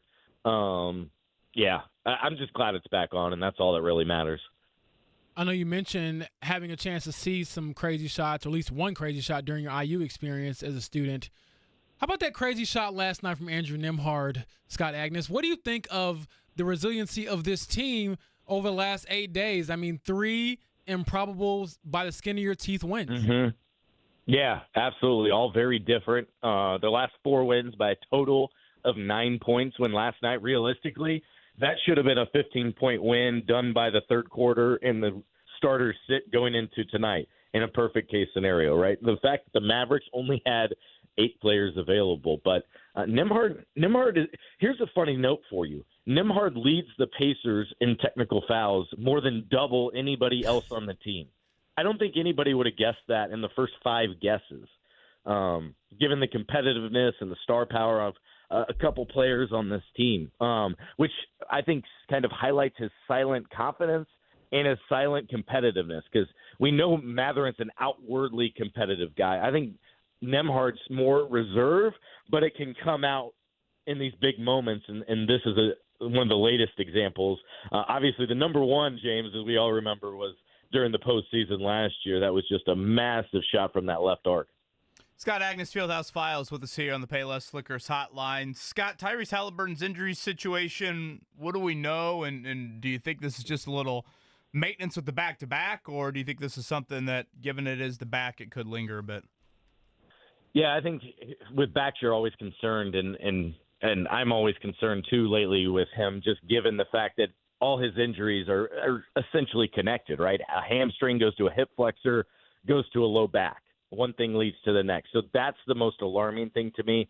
Now, in terms of him missing games, I think what I've seen is the Pacers sit there and go, we know how important it is for these guys to be healthy come the playoff time. And so we need to make sure, after this brutal schedule early on in the year, after spending a week over in Paris, then having to come back and adjust our bodies and clocks, they want to make sure they're as healthy as possible going into the postseason. So they've tried to work in some rest days. Like Aaron Nesmith, coming off his best performance of his career, sat out the game there in Milwaukee. And Siakam missed time, but that was due to some personal reason. And I think in the case of Tyrese, if he doesn't have to play in back-to-backs, for instance, the rest of the way, I think that would be the best thing for him, and something they've considered here. And so I think that's more so what last night was about. We saw him standing up, cheering, celebrating, being a good teammate on the bench. You're not doing those things if you're in pain with a low back injury last night. Scott, speaking of backs, I thought that Benedict Mathurin put the team on his back over the last 6 minutes, scoring so many points. I believe it was 16 over the last 6 minutes. Mm-hmm. Scored a lot at the free throw line. And the question I keep getting from fans, and you would be a better person to ask, is like, how do the Pacers get this version of him with Tyrese Halliburton in the lineup? Because it feels like when he's not there, then it's the green light for Mathurin to be maybe more of who he is naturally. But what's the balance there when you know that Tyrese Halliburton also needs the ball at the end of the games because he's one of the best point guards in the NBA? Yeah, it's such a good question that we don't have a complete answer for right now, or else we'd be seeing it.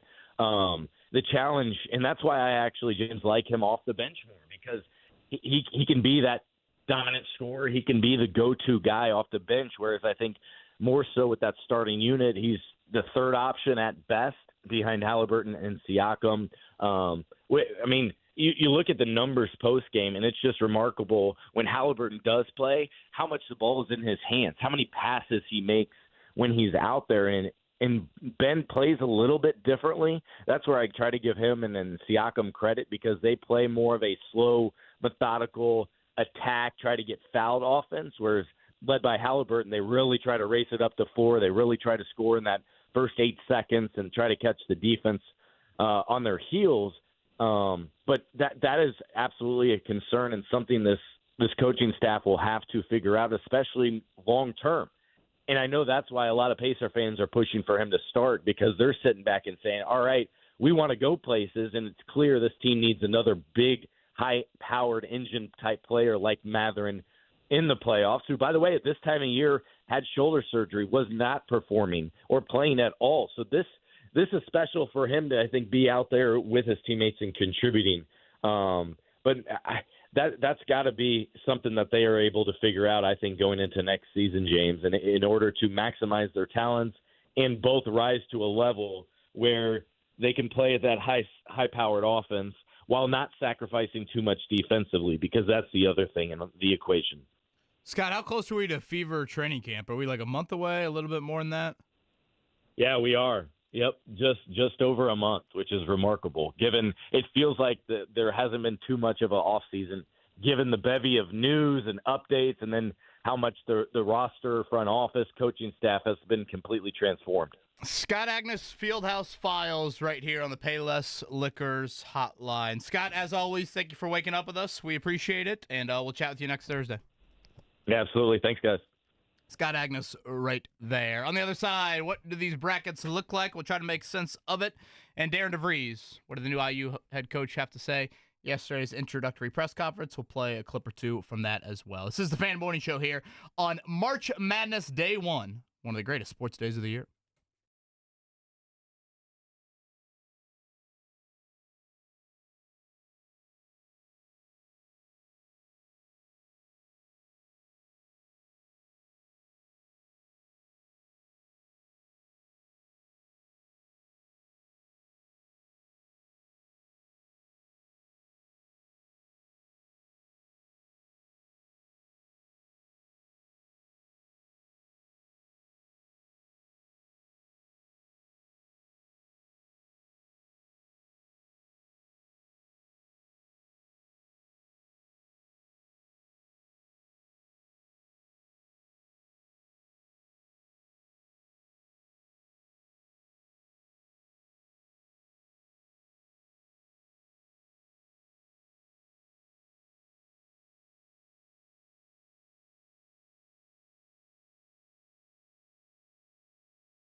Name me a better sports day, boys.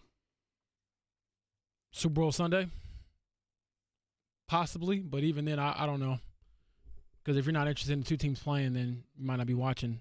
WrestleMania weekend. You said it, James, and then you threw in the caveat. Do you really mean that, Mark? I mean, for me, but I do love this time of year. I know I'm not like this to me is better than Masters Sunday. Well, like, for me to say that is a bold statement. I don't know. I might still stick with the Super Bowl. I love the Super Bowl, but it's just one game. Yeah, I know. That's why I love it. I do love but it's the just fact one. We get 16 of them, and you never know where it's going to happen. That is true. And like the last Super Bowl was a dud, so I might be talking myself out of it again.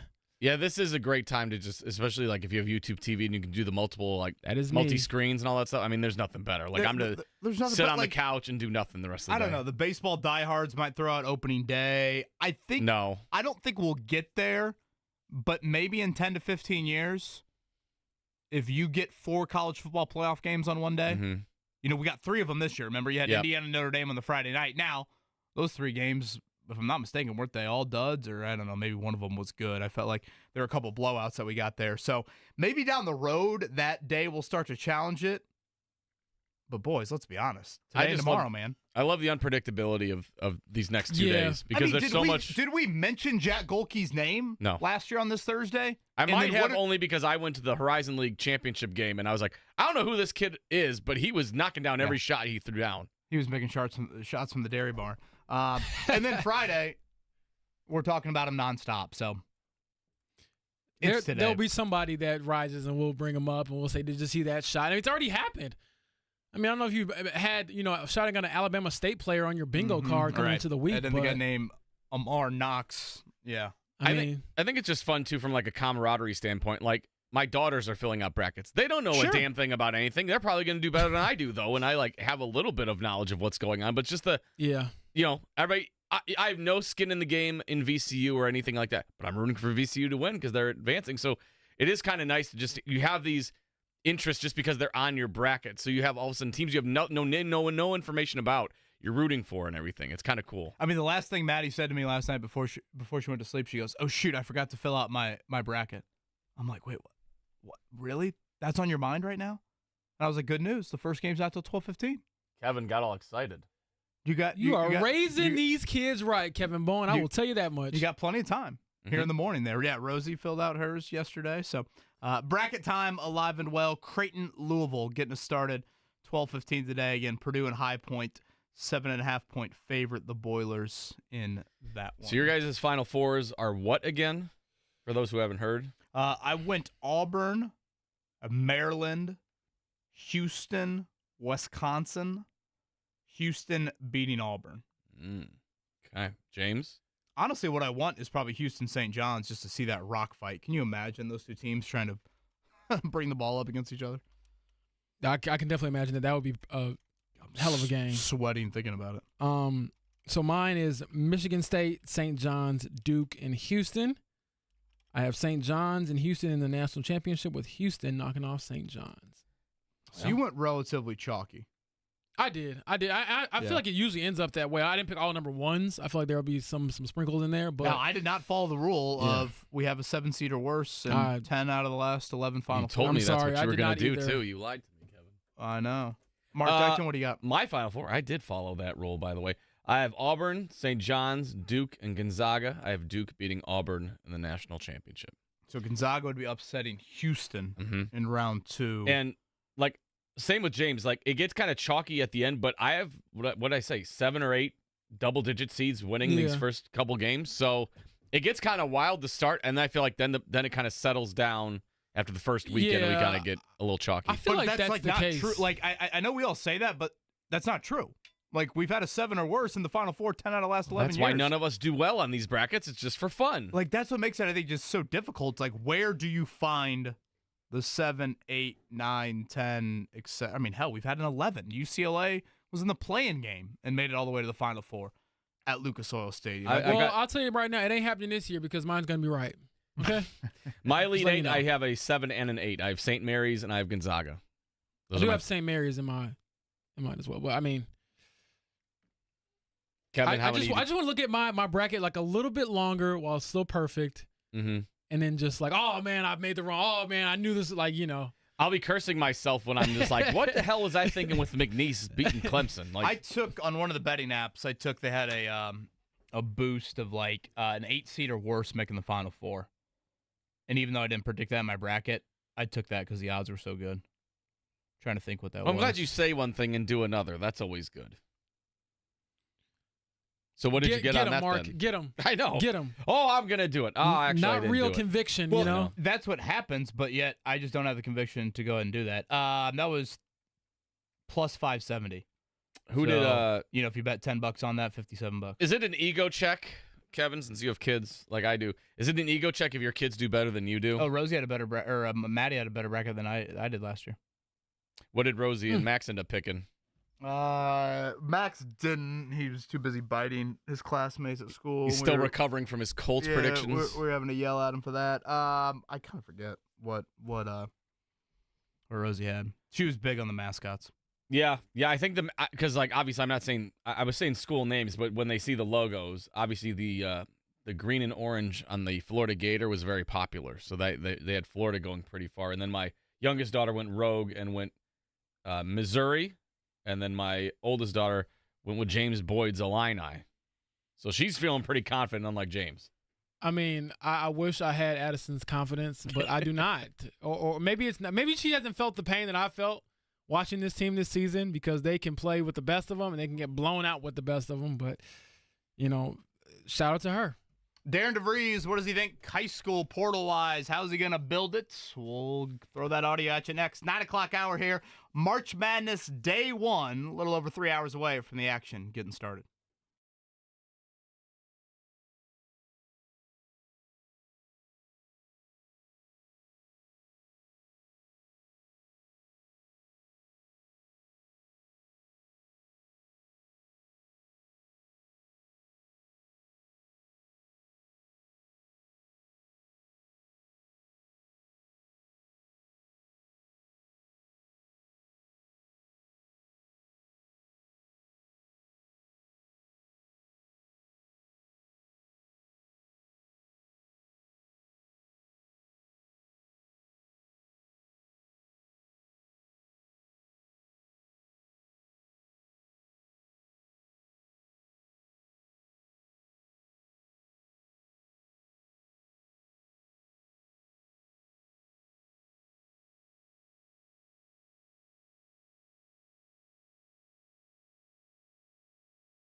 He made the second shot. It's a two-point game, and now the ball stolen. Siakam got it, sends it outside. Nembhard to Matherin, kick out to the top. Here's a shot for the lead, and Nembhard hits a three. Christie, double team, take it away, Siakam. Pacers have it, a chance to tie. Yeah, Nembhard hits the three. Nembhard gives Indiana the lead. And it seems like this is happening every night lately. don't foul the three-point shooter. Washington misses. Neesmith the rebound. And the Pacers with another comeback win. Now it's Page off balance. Puts it up. How did he do that? Last chance for the Panthers. And he said he wouldn't take a timeout in this situation. Jesperson, half-court heat for the win. Jesperson knows it. Northern Iowa wins it at the buzzer. 75. 3 seconds at midcourt. Jenkins gives it to Jenkins for the championship. He rifles it right in front of us to Abdul Rahman at midcourt. Extra pass. And it goes for the win. Sox for the win. Oh, yes! Oh, yes! Clark in a straight jacket. Oh, he didn't need to do that. He threw it away. Ping, Padis. It's Beekman. Good if it goes. Furman is won. Half-court heat for the win. Brooks, the jumper. No good. You can feel the madness. Clark in a straitjacket. When Kevin Harlan utters that line, oh my gosh, I just feel the hair on the neck standing up. Mark Dykton, excellent on this March Madness Thursday. Little Pacers, a whole lot of NCAA tournament. To think that this time last year, Jack Golke sounded like a cross-country runner at Brownsburg High School, and now here he is, celebrated NCAA tournament hero. That's where we're at right now. 16 of them are going to start here coming up 12:15 today. Louisville and Creighton. And that Virginia Furman game, James Boyd, that Mark Dykton threw in there as the clip from a few years ago on opening day. I got Pacer Mavs vibes last night of that. On the Siakam steal, a little bit around the horn. Not the same exact type of play, but kind of similar vibes of that. And frankly, you just don't see that in the NBA very often. Yeah, I would say that was more of a unique way it kind of all came together. But nonetheless, I mean, an incredible shot. They didn't play any defense for the entire game, but they locked in the last few minutes, and they get it done. I believe they ended on like a 14-3 run, down 11 with 6 minutes to go. It was just so improbable, and we talked about it earlier. Can you pick one where you're like, that's the hardest one that they had to pull off? That's the most improbable? Nembhard said it best. He was like, yeah, at one point, he talked about the line. If those of you are familiar with like the ESPN app, they have a little line during the game that lets you know, like, what's the odds of you winning this game from this point on. And he was like, yeah, it probably was like 90% that we were going to lose, so we can't keep playing like that. And I was like, yes, Andrew, that is what happens. And probably a 90% chance of giving everyone, heart problems because you guys can never win in like normal fashion. But it's a huge win. And I thought Matherin also said it best when he was like, that's one we'll look back on when the standings come out and we were trying to figure out our playoff positioning. We'll look back on that one and say, we stole one there. And hell, they've maybe stolen the last three. Yeah. When you look at the heroics of Obi the other night, the heroics of Halliburton last week, and then last night, that Nembhard shot doesn't happen without Matherin. I mean, just in the fourth quarter there, the final 6 minutes, he was in full takeover mode, attacking at the rim. Didn't miss a shot. 8 of 8 from the foul line, 4 of 4 from the field in the final 6 minutes. That is 16 of his 23 points from him. And James, I thought some tough takes too. Like, I didn't think he was getting just like these breakaway layups. I thought he had some tough finishes as well. And as much as that is what will show up on the highlight reel, the wherewithal to kick it out.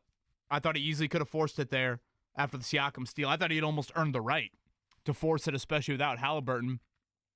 And somehow, some way, he kind of flips it over his shoulder out to Siakam, and Siakam makes the right basketball play, swing it over to Nembhard, and then boom. So just a wild, wild finish. And I know I've said that here several times about the Pacers here over the last week, but it is unquestionably true. Now, again, James Boyd, it doesn't cover up everything. You can't sweep it under the rug. I thought Rick Carlisle, and Mark, actually, why don't you cue that up? I thought that Carlisle clip last night kind of told the full story of, yes, you appreciate the fight, the Yeah. 48-minute fight, but let's not lose sight of how we've played. Resilience is a key part of being opportunistic, and so, the last, 8 days, we've won 3 very, very close games that could have easily gone the other way. And so got to give the guys a lot of credit for that on the one hand. On the other hand, there are some things in those games where maybe it shouldn't have been that close. So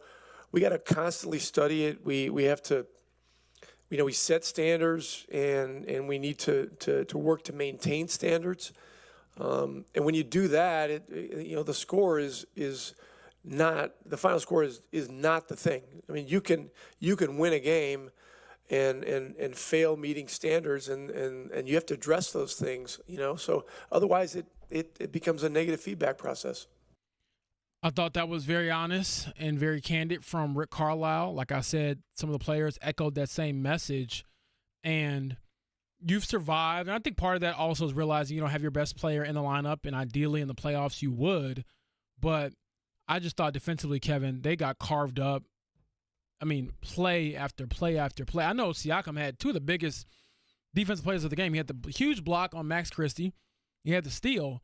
But other than that, man, he was barbecue chicken out there, as Shaq would say. Yeah, he was getting cooked. Yeah. So, to me, it was... I think it was at one point 5 straight possessions the Mavs scored on Siakam. Just going at him. And it was other guys, too, where they were just getting straight-line drives to the basket. And I'll admit, too, they got some confidence. They made a lot. I mean, there was like a stretch there where they made like 4 or 5 2-pointers. And I'm like, this is a horrible basketball according to analytics these days. Don't shoot the mid-range shot. They made like 4 or 5 in a row. And, again, you squeak by.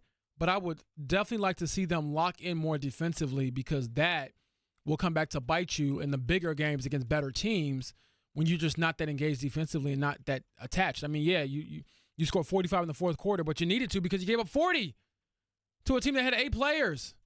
So that can't happen again. I mean, or maybe it can, because it's happened 3 games in a row. Is it healthy that I feel like my heart rate is faster today? You're alive, baby. The blood is flowing and pumping. Like, I don't need coffee.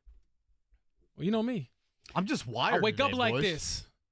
I mean, you should. It's fun. To me, March Madness reminds me why I love sports. And then the montages they do to get you prepared. The one at the end, obviously, One Shining Moment is always amazing. But like leading up to the games, I don't know if any of you are like this. Feel free to chime in. I always think of the moments where I'm like, man, that was a crazy game. That was a crazy moment. I might even pull up a YouTube video and be like, dang, I want to watch. I mean, Mark's spliced together some of those clips and today. like it just. I was sitting here watching the highlights. I'm like, oh yeah, I'm recording this. I have to get this ready for the show because I was getting locked in. Man, and I loved how we started off the month of March with like the local highlights of some of these unbelievable moments. So maybe like the Pacers are feeling some March Madness. Is that what it is? I feel like I could, run a 100-meter dash and be in the picture right now. Now, are you guys going to be able to stay up all the way to the end? Like UNC, try. Wilmington, Texas Tech, what? That tips off at 10:10. We're living at 10:30 probably. I probably won't make it. I'm going to try. I am. I'm going to try and give it a great effort. Is that with a nap included today at some point? Boy, probably not. I just don't know when I can. I guess I could maybe try right before. Boy, I don't know. I'm trying to think about the day. I know. I've got a. I thought about trying to get one in before Purdue. Meeting I gotta go. Yeah, I don't know. And then I say this every time, Mark. I'm like, I'm gonna go to bed early. I'm gonna get a nap. Nah, the TV gets turned on and I'm sucked in. Now look, Purdue is in the second game of the whole day, and I want to say Fairleigh Dickinson, and I think even last year they were the last game on Friday. Yeah, there was something about Notre Dame was in the first game the first day a couple years ago against Princeton, and it was a dogfight. It was back and forth. Notre Dame pulled it out in the final few minutes. There is nothing like the stress of the first game of the first day, and then when you win that. Oh, I was peacock strutting around the office.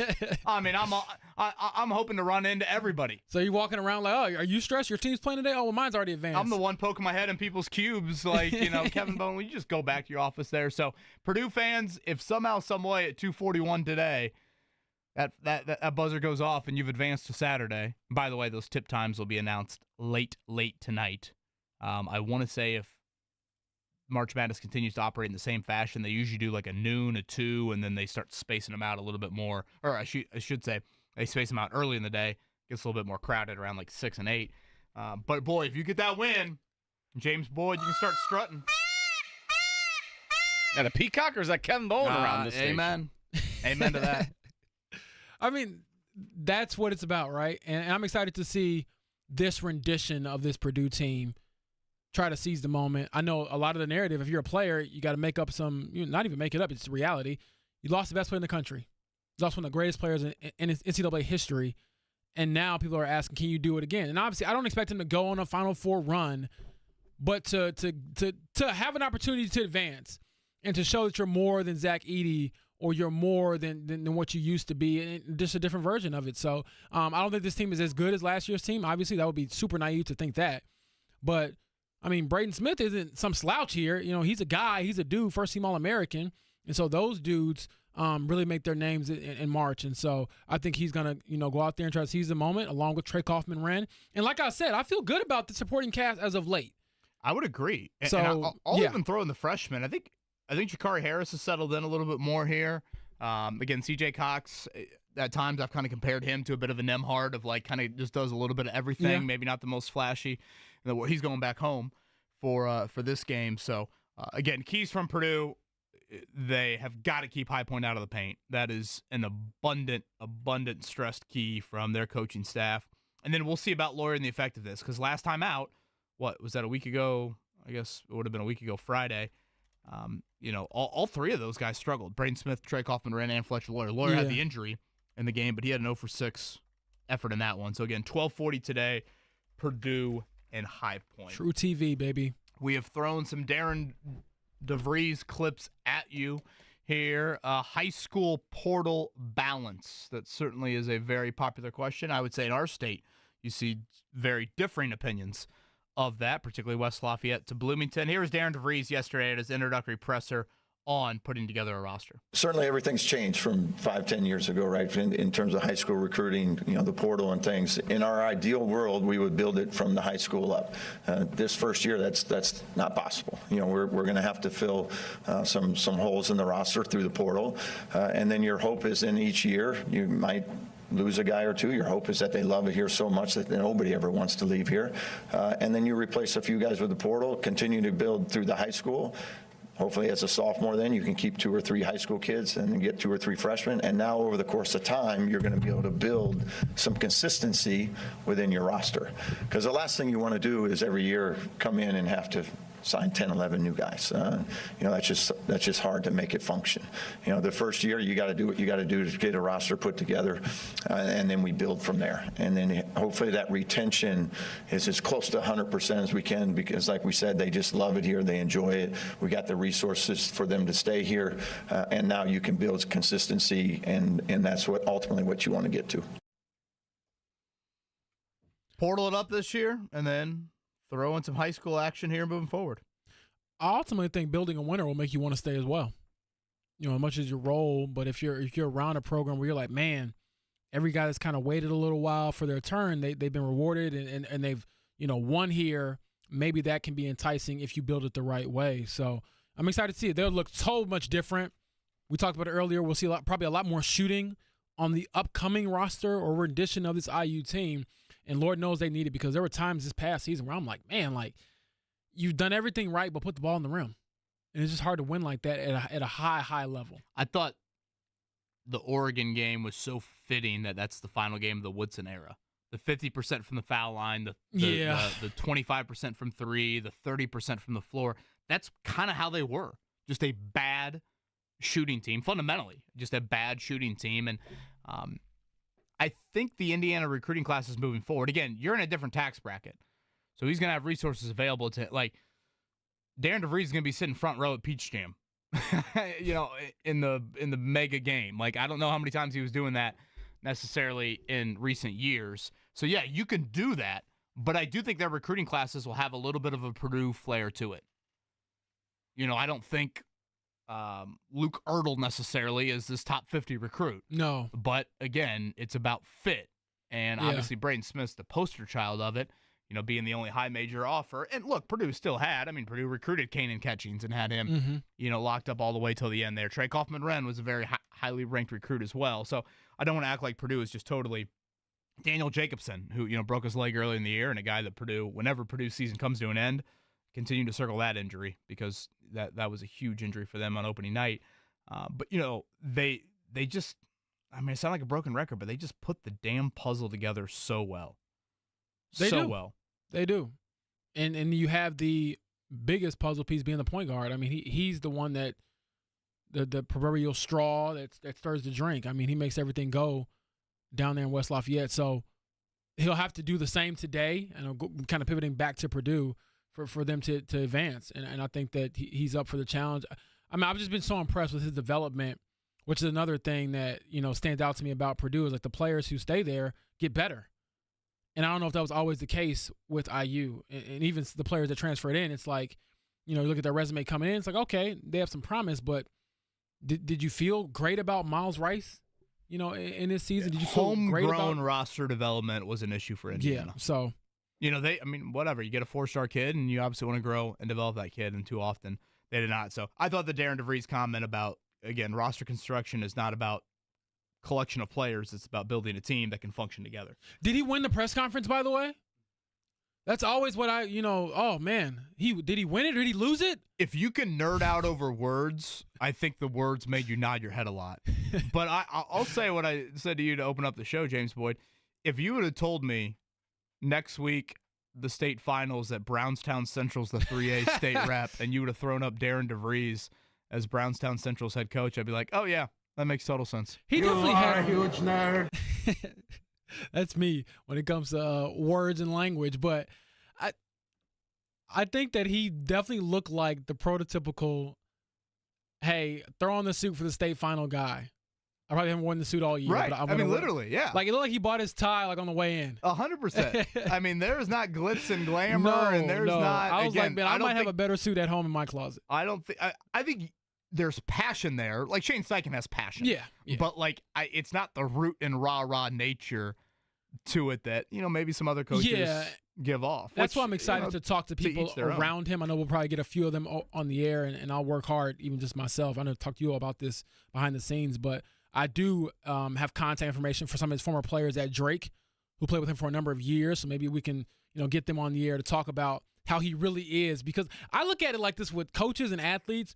They're just not who they really are in front of us, and for good reason. We parse through every single word, what you say, how you say it. I think the biggest example of that in this state would be Caitlin Clark.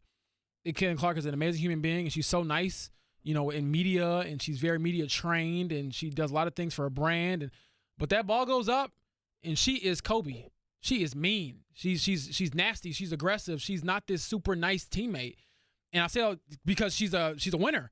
And I think you can see a similar type of makeup with Darren DeVries, where we might see that switch get flipped when he's in the heat of battle and he's in the game and he's invested in it. But I don't expect any more rah-rah speeches or very many great sound clips that will play on these airwaves to get you fired up for an IU game. Yeah, I was listening to Doug McDermott, and I thought Doug had some interesting points because I kind of forgotten this.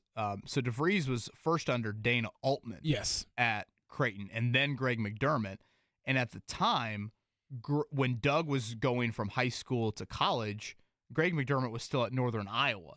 And Doug, with Harrison Barnes on his high school team, I mean, Doug was a highly ranked recruit of and so Creighton was getting involved thinking, guys, he's at a level, it's not Northern Iowa. And obviously look at Doug McDermott's college career. I mean, he's one of the more decorated scorers we've seen, certainly ever, and especially in the last 20, 30 years. And he was really blown away by Darren DeVries from a recruiting standpoint. But he basically describes him as chill dude, but as soon as that ball is thrown up, he flips the switch. And there, again, we've kind of heard this, but adamant about the work ethic. Said he's the hardest worker that he's ever been around. So a little bit more on Darren DeVries here. Mark, we're still efforting getting him on the show. Is that correct? Efforting, yes. That's the stress word. of that word. Mm-hmm. We'll see the effort level coming up today. It is March Madness day number 1. A lot of hoops to go over on this morning check down. Let's cue it up.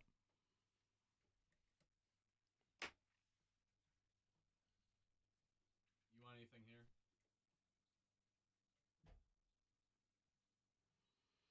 Don't know if the cardiac pacers roll off the tongue, but that's how I would describe them here over the last week plus. The game winner from Halliburton, the game winner from Obi Toppin, easily the cleanest look of the three. James Boyd was Andrew Nemhard's last night. It came after a missed foul shot from him earlier in that final minute. Really, the final minute was crazily chaotic. Oh, yes. I mean, Shepard had a huge steal. You mentioned the Siakam block. There was so much that had to go right for them to get that win. Yeah, there were just so many ways you can kind of tell the story of that game, but you just can't tell about that shot from Andrew Nemhard, who has a bit of March Madness, tingle, I guess, when it comes shooting the ball, as is the rest of the team, because that's how they've been playing these last few games, like Kevin Harlan's on the call, and you're going crazy. Again, last night, the Pacers were able to pull it out there, 135-131. Tonight, it is the Brooklyn Nets on a back-to-back. They're favored again by a significant amount. We'll see about Halliburton. We'll face them each or tonight and again on Saturday, Brooklyn, but that lower back issue for Halliburton, we'll see about his availability. And how many Brooklyn Nets did we name yesterday? I was going to say, we agreed that this was like the most obscure roster in the NBA, right?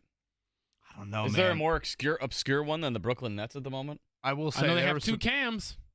Guys, that's about it. When I looked at the Mavericks bench last night, I thought it was one of those COVID games. I'm like, where are all their players? You go down on the bench, and there was more empty seats than dudes sitting in them. Yeah. They dressed 8 guys last night, the Mavericks. 8. You don't even see that in high schools. That's like a 1A school type of thing. That's an NBA team out there. Oh, you only see that around midterms when grades show up or something like that. Good point. Again, tonight, Brooklyn back-to-back for the Pacers. All right, 12:40 today. Purdue and High Point, two very high-scoring teams. 154.5, the over-under. It is True TV at 12:40. Purdue favored by 7.5. Again, Fletcher Lawyer did practice yesterday. Sleeve on that left elbow, so he'll give it a go coming up today. For the Boilers, this is the second game of the tournament. Creighton and Louisville will get things started at 12:15. Do we all have Purdue winning? I don't think we went over this. Did we all have Purdue advancing? Yes, I have Purdue in the Sweet 16, losing to Houston. Last night, great drama in Dayton. Shout out to the Xavier Musketeers. The Fighting Holton Witchkers get it done there. 86-80, a big comeback victory over Texas. Ryan Conwell continues to contribute at a high level for the Musketeers. Shout out to Jerome Hunter, former IU player, has been through a lot medically in his life and certainly has stunted his basketball career. He had some big moments off the bench. That was a great game. Great game. Dude, Texas has got some athletes on that team. Oh, yeah. Man. I mean, again, it just gives you do you think that's like the warm-up for the tournament? Do you consider it part of the tournament? How do you view? I don't. I'm sorry. I don't. Fair enough. I don't consider it. I mean, it's nice. It's fun. Obviously, I watched it, but, this is the tournament. Today is the day. 64 teams. So this is why you do realize, Mark, he did not drive here today. He just kind of floated. Yeah, I believe he did. I was like Halliburton floating. Yeah. I think Mark Bowl described that on the game winner last week. As a diehard Notre Dame basketball fan, they were in it. They were in the play-in a few years ago. They beat Rutgers in a wild game in overtime. Then they went out to wherever the hell it was, Portland, Seattle, somewhere, and then they beat Alabama in round 1. I'm like, there we go. That's the actual bracket. I think that's fair. I think you would be a fan of that. I am. I fill my bracket out before all the games start. That's just how I do it. I'm not wait till the official clock starts. Nope. As soon as it's out, get it done. Think long, think wrong, right? There you go. And I also think that we all agree with the one bracket. One bracket. That's bracket it. of integrity. All my friends who will text me that they have some. This? I'm dangling one right here. Mm-hmm. All my friends that have my brackets in the 96%, you've made 15. Don't send me Mark Dykton 7 here in our ESPN Tournament Challenge or something. No. Like that. Shout out to Maya Makaleski, the HSC shooter. She has missed basketball in the state of Indiana. Really a pretty close race from a voting standpoint. Jayla Lampley from LC was the runner-up. Noblesville's Meredith Tipner finished third there. She is off to Indiana. James, you've watched her this year. Kind of is a stretch 4 the proper term? Yeah, she can shoot the ball for real. And she's tall. Yeah, she can definitely shoot the ball. She has some size as well. Obviously, we'll need to work on her handle at the next level, but she's a very good player and has a bright future ahead of her. And it's kind of following the footsteps of Sydney Parrish, winning, Miss Basketball. Obviously, Sydney went to Oregon at first and then came back to IU. But it was cool to see her get recognized for that because she's an awesome player. And from everything that I've read, she represents her community and the state very well. Older sister of Butler, is that right? Yeah, I believe she's entered the transfer portal. Yeah, I think she's portal. So it's like, could we get a sister reuniting down in Bloomington. Let's go up to West Lafayette for one more. Rondell Moore, former Purdue star, joining the Minnesota Vikings, suffered an ugly injury last year during training camp. Missed, I think that was his contract year, end of his rookie deal. Yeah, I guess it had to have been if he's a free agent. So it really didn't do much with the Arizona Cardinals. What was Rondell Moore? Second-round pick? I'm not exactly sure. I just remember when Rondell Moore, you mentioned him, I just think of the Tyler Trent game. Against Ohio State, yeah. And he went off. Oh, man, that you talk about electricity. I mean, honestly, he was the 49th overall pick in the NFL draft in 2021. Rondell Moore and Carson Edwards, boy, if you're a Purdue fan, how electric was watching those two at the same time? I'm telling when Carson Edwards came in, I'm going to keep saying, when he came and dropped 40 on the Illini, I was like, this dude is the best college player I've ever seen in my life. Well, he would dunk on your 7-footer, and then he'd pull up from 40. Yes, and no one could get hotter than him. Like, I know he's a kind of a streaky shooter, because I don't think he shot the ball well going into the NCAA tournament run that they had to the Elite Eight. But then when he got on, man, he was special. Yeah, obviously the Virginia-Tennessee games. I mean, Klein against Tennessee. Yeah. Oh, he was special. He was fun too. As much as I want to beat Ryan Klein on the golf course. March Madness happens, and then we go down memory lane. I know. I remember them shooting lights out against Villanova, I think in the second round that year, if memory serves. All right, coming up on the other side, much more to get to from a hoops standpoint. Mark Dykton's broken the mic. I'm not even touching this thing anymore. I think that he's the fifth time in the last 2 days? I think that he's over there juicing or something. I think Kevin has switched mics with us somehow. I don't know. We gotta check what he's putting in his protein in the morning. I feel like I'm like a boxing announcer now, where it comes down from the ceiling and I just announce it. In this corner, Kevin Bowen, James Boyd, Mark Dykton, Fan Morning Show, 93.5, 107.5, The Fan.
less than 3 hours away. Louisville and Creighton, 12:15 CBS. The Boilermakers of Purdue will follow at 12:40 on True TV, and that'll get you started there. Purdue and High Point from what used to be, I think, the Dunkin' Donuts Center out there, where Providence plays. The Friars there for the Boilermakers. How are you guys' taste buds? So far, so good. Yeah. You see the Scotty Scheffler Champions Dinner menu here for the Masters coming up? I think we all could get behind this, all right? Appetizers, cheeseburger sliders, yes, firecracker shrimp, and Papa Chef's meatballs and ravioli bites. That's just appetizers? Good Lord. Like, that, to me, should be the entree. I mean, sign me up. I mean, you do realize when I have to be here this early, I am either not eating or grabbing like 2 graham crackers on the way out the door. So hearing that. I eat lunch at 10:40 every day. I'm coming to that side very soon. All right, first course, Texas-style chili. For those unfamiliar, Scotty Scheffler is a Texan. Texas-style chili, that's the first course. I mean, at this point, I'm like, hell, I probably need to go number 2. I'm going to have the itis after this and go to sleep. Hope that all comes with like a bottle of Pepto. Well, wait till you hear the main course. Well, you had that plane story the other day. Like, just don't get on a plane and go overseas. Yeah. Might be a while. Fried cowboy ribeye or blackened redfish. And the sides, mac and cheese, corn, Brussels sprouts, and sweet potatoes. Like, are these past champions going to walk on the first tee? I was going to say, are you supposed to, like, play after this? Or Scotty sleep? Scheffler might look like John Daly when he hits the first tee. You won't have to be just allowing Tiger Woods a card on the Masters. Yeah, everybody's going to need one so we don't move. Yeah, you going to get a bunch of Craig Stadler guts on the first tee. And then our dessert. Oh, there's more. Chocolate chip skillet cookie. Vanilla bean ice cream. I mean, keep it simple. Scotty Scheffler. Come on, yeah, right? That's. Are we all behind that? I'm definitely behind that. That is a perfect bracket as far as like menu, I would say. Gosh, I know his Longhorns couldn't finish it off last night, but excellent there from Scotty Scheffler, as we are a couple weeks away from certainly one of my favorite events of the year. But today is the best day of the year. I went with Wisconsin in the Final Four. People are questioning me. You know why? Best foul shooting team in college basketball. Okay. I think that's a sneaky statistic I like. Yeah, especially because I feel like college basketball teams don't always we're in shoot the it that bonus with 10 minutes to go in every half, are we not? All we do is foul. That is true. So I got Wisconsin in the Final Four for that reason. And then again, I had Maryland. And I know 2 Big Ten teams is probably laughable, but I like Maryland's guards. I think they got to balance with big guys. And that West region, to me, is wide open. Yeah. Florida, St. John's, Texas Tech, Maryland. Those are your top 4 seeds. That region is just, it's a murderer's row. You're like, good Lord. Well, I just feel like there's nobody. I mean, should I give Florida more credit? Yeah, people are kind of like, we did station picks, and people are like, no Florida? No one picked Florida? I'm like, well. Yeah, I thought about that. It's a tough region. It is. I'm going with my heart, which tells me Houston. But I will say, to your Maryland pick, Derek Queen, big-time player. Yeah, I mean, Derek Queen and then Julian Reese, Angel Reese's brother. Yeah. I mean, that's a nice front court. And again, I'm not acting like you need to ride a front court all the way to the Final Four, but it that helps can be a big matchup thing. Yeah, sometimes when I look at teams that I don't know, maybe I'm not as familiar with, I'm like, do they have a dude? He's a dude. And he can win you a game and get you over the hump. I'm saying he can win you every game, but he's somebody you definitely have to, be aware of on the scouting report because he can play. James, you and I went Houston. Mark, your champion again? The Blue Devils of Duke. Reason why I picked Houston, and feel free to chime in, James, they've won 26-27. They're a top 5 3-point shooting team. Yeah. In college basketball different this season. Houston than they were in the past, I think. Exactly. I mean, we're talking different Wisconsin, in my opinion, than in the past. And let's be honest, if they get all the way to the Final Four, that Alamo Dome is going to be filled with Cougars. And I don't care what type of Cougars they are. That place is going to be filled. Yeah, baby. Yeah. Plus, I might even make a trip down there. You're talking about Cougars, but they have a team that plays super hungry, super together. I also have pretty good size, I think, as well, which is always a big factor in winning games at this point in the season. So I'm excited to see it and see if I'm right. I have not been right on a national champion in a few years here, so I'm hoping to get back on the right side of things. Reminder: Houston would come through Indy. That would be their regional round here. That would be next Friday and Sunday. That's what Purdue is trying to get to. Purdue would have to beat High Point today, and then Clemson McNeese. That's the 5-12 game opposite the Boilermakers. So are you a multi-screen guy? Do you have it like on your phone, laptop? Do you have the multi-view on your TV? I'll go multi. Yeah. I'll go multiple screens. Laptop. I don't have YouTube TV. I don't do the multiple view. I think I've told the story before. I'll never forget my brother back in the day. We would bring out. I mean, this is probably early days of laptops, honestly. We would bring out laptops. So, like, picture this TV we have in studio right here. I don't know if the YouTube audience can see it, but we have a TV behind us. Then we'd put laptops on each side. But the key thing that Ryan Bowen would do, he would put Post-it notes at the top of the screen on the box scores of the other games. Because the laptops would be about a minute behind the score board. Yeah. So we'd go Post-it note to not know what's going on in the other game. So, like, last night, I would have known that the Pacers hit a 3 on the scoreboard a minute before it happened on my laptop. So call us losers, call us nerds, call us people that didn't have lives, and probably a reason why women really didn't talk to us too much. But you know what? We were getting some live hoops, and that's all that mattered. I think preserving the moment is always key, because to me... Thank you. Yeah. So you respect that? No, I definitely do. I mean, all right. It doesn't matter if it's happened already somewhere else in the world. It matters if you... What the hell was that, Mark? It's Ace Ventura. I just see Mark's mischievous face over there.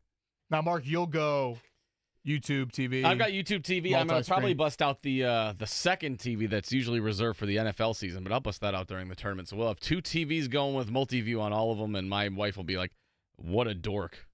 And I'll say, oh, well, that's how it is. Live with me. This is when YouTube TV, I think, makes their money. Oh, yeah. And the one thing I am nervous about the next 3 weeks is how many times, like, Maddie will give me that look, like, you really need to be watching the game on the phone. Like, we've got a little event tonight at Rosie's school, like a spring little party. It's like... Yeah, we do, too. You know, So I'm guessing these educators aren't into sports very much? I mean, it's the recital right before spring break. There's going to be some parents banding together, right? I'm not going to be out on an island here. I'm not going to get judged by everybody. Not at all. I would never judge you, KB. Some people be holding up the phone to record, and Kevin would be like, come on, man. Yeah. Hit that 3.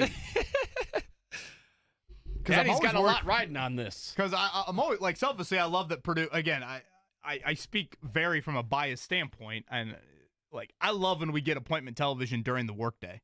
And, again, I'm being totally biased here.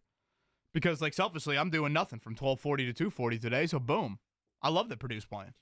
Yeah, and this is when I really love how weird the tournament, because it starts early, it's all throughout the day, and so even in our YouTube chat today, it's like people are like, oh, I'm off today, oh, I'm working, but I'm not really working, and you're trying to find that workaround to still enjoy the madness before you get off work, because, I mean, let's be honest, if you're a huge sports fan, how much work are you actually doing the next 2 days? I always consider this like, you know, there's the week leading into like Christmas and stuff when no one's doing anything. This is sports Christmas. No one's doing anything these next 2 days. Yeah, no, I mean, good you luck got a trying to give meeting? me I'm blowing that off. Yeah. Our opening slate, again, Creighton, Louisville, 12:15. Purdue, High Point at 12:40. Wisconsin, Montana. That's supposed to be a high-scoring game as well at 1:30. And then you will get Houston and SIU Edwardsville. Where is that? Is that just outside of St. Louis, SIU Edwardsville? Do you Illinoisers know anything about it? I'm not sure. I've always known about the SIU with the, what is it, Salukis? Yeah, that's Carbondale, right? That's more in like the southern middle part of the state. Yeah. I'm looking now. Edwardsville is like, oh boy, it's like right on the border, like right near Missouri. Is it? Right near St. Louis. Whew. Yeah, I'm looking at it now. I've never been here. Well, Matt Painter flavor in our Jiffy Lube stat of the day. We'll throw that your way and get you set for a great, great Thursday coming up next. One final time, Kevin Bowen, James Boyd, Mark Dykton.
Well, Nappy Roots, good day. Excellent from Mark Dykton here in our final break of the show. We'll get you set coming up 2.5 hours away from Creighton and Louisville in Lexington. Again, that could be Louisville-Auburn round 2 in Lexington. So you want to talk about a juicy, honestly, if that game happens, just pencil that in for the, Saturday afternoon primetime slot.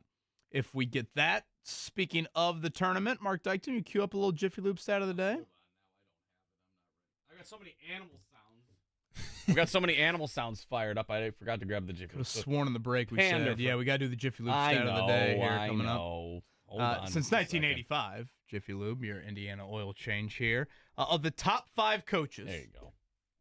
who have coached the most NCAA tournament games without winning a title, all 3 active coaches, guys, are in the Midwest region. So that would be the region that would play out here in Indy. You got Mark Few, 67 NCAA tournament games without winning it all. The late Eddie Sutton and Bob Huggins are next on the list, 62 and 60 each for them. And then rounding out the top 5, Rick Barnes has coached 58 NCAA tournament games. Kelvin Sampson has coached 45. And if you want to take it a step further, Matt Painter, this will be his 39th NCAA tournament game coached coming up today with High Point there. So that is a loaded coach bracket. And for the 1 seed and the 2 seed, and I guess the 4 seed as well, you're trying to get a little bit of that monkey off your back. It's hard, man. It's so hard because I think you need a little bit of luck. You need a great team, but you certainly need luck. I mean, there's no denying that. Yeah, to win it all. That's why you savor it so much if your team is able to do it. And that's why I've said to you, James, and have said to our audience quite often about Purdue, that's why you continue to throw quality darts at the board. 8 straight years as a top 4 seed. Sure, Purdue's going to have Kansas has had a North Texas or a Fairleigh Dickinson. And Purdue maybe, probably has had a few more of them. Yeah. But Purdue's also, made it to the national title game, was on the doorstep of another Final Four. And I think the rest of the years are Sweet 16 appearances, if I'm not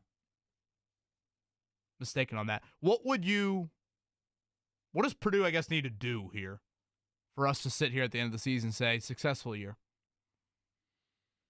Start of the year, if you would have said 4 seed for Purdue, you would have responded in what manner?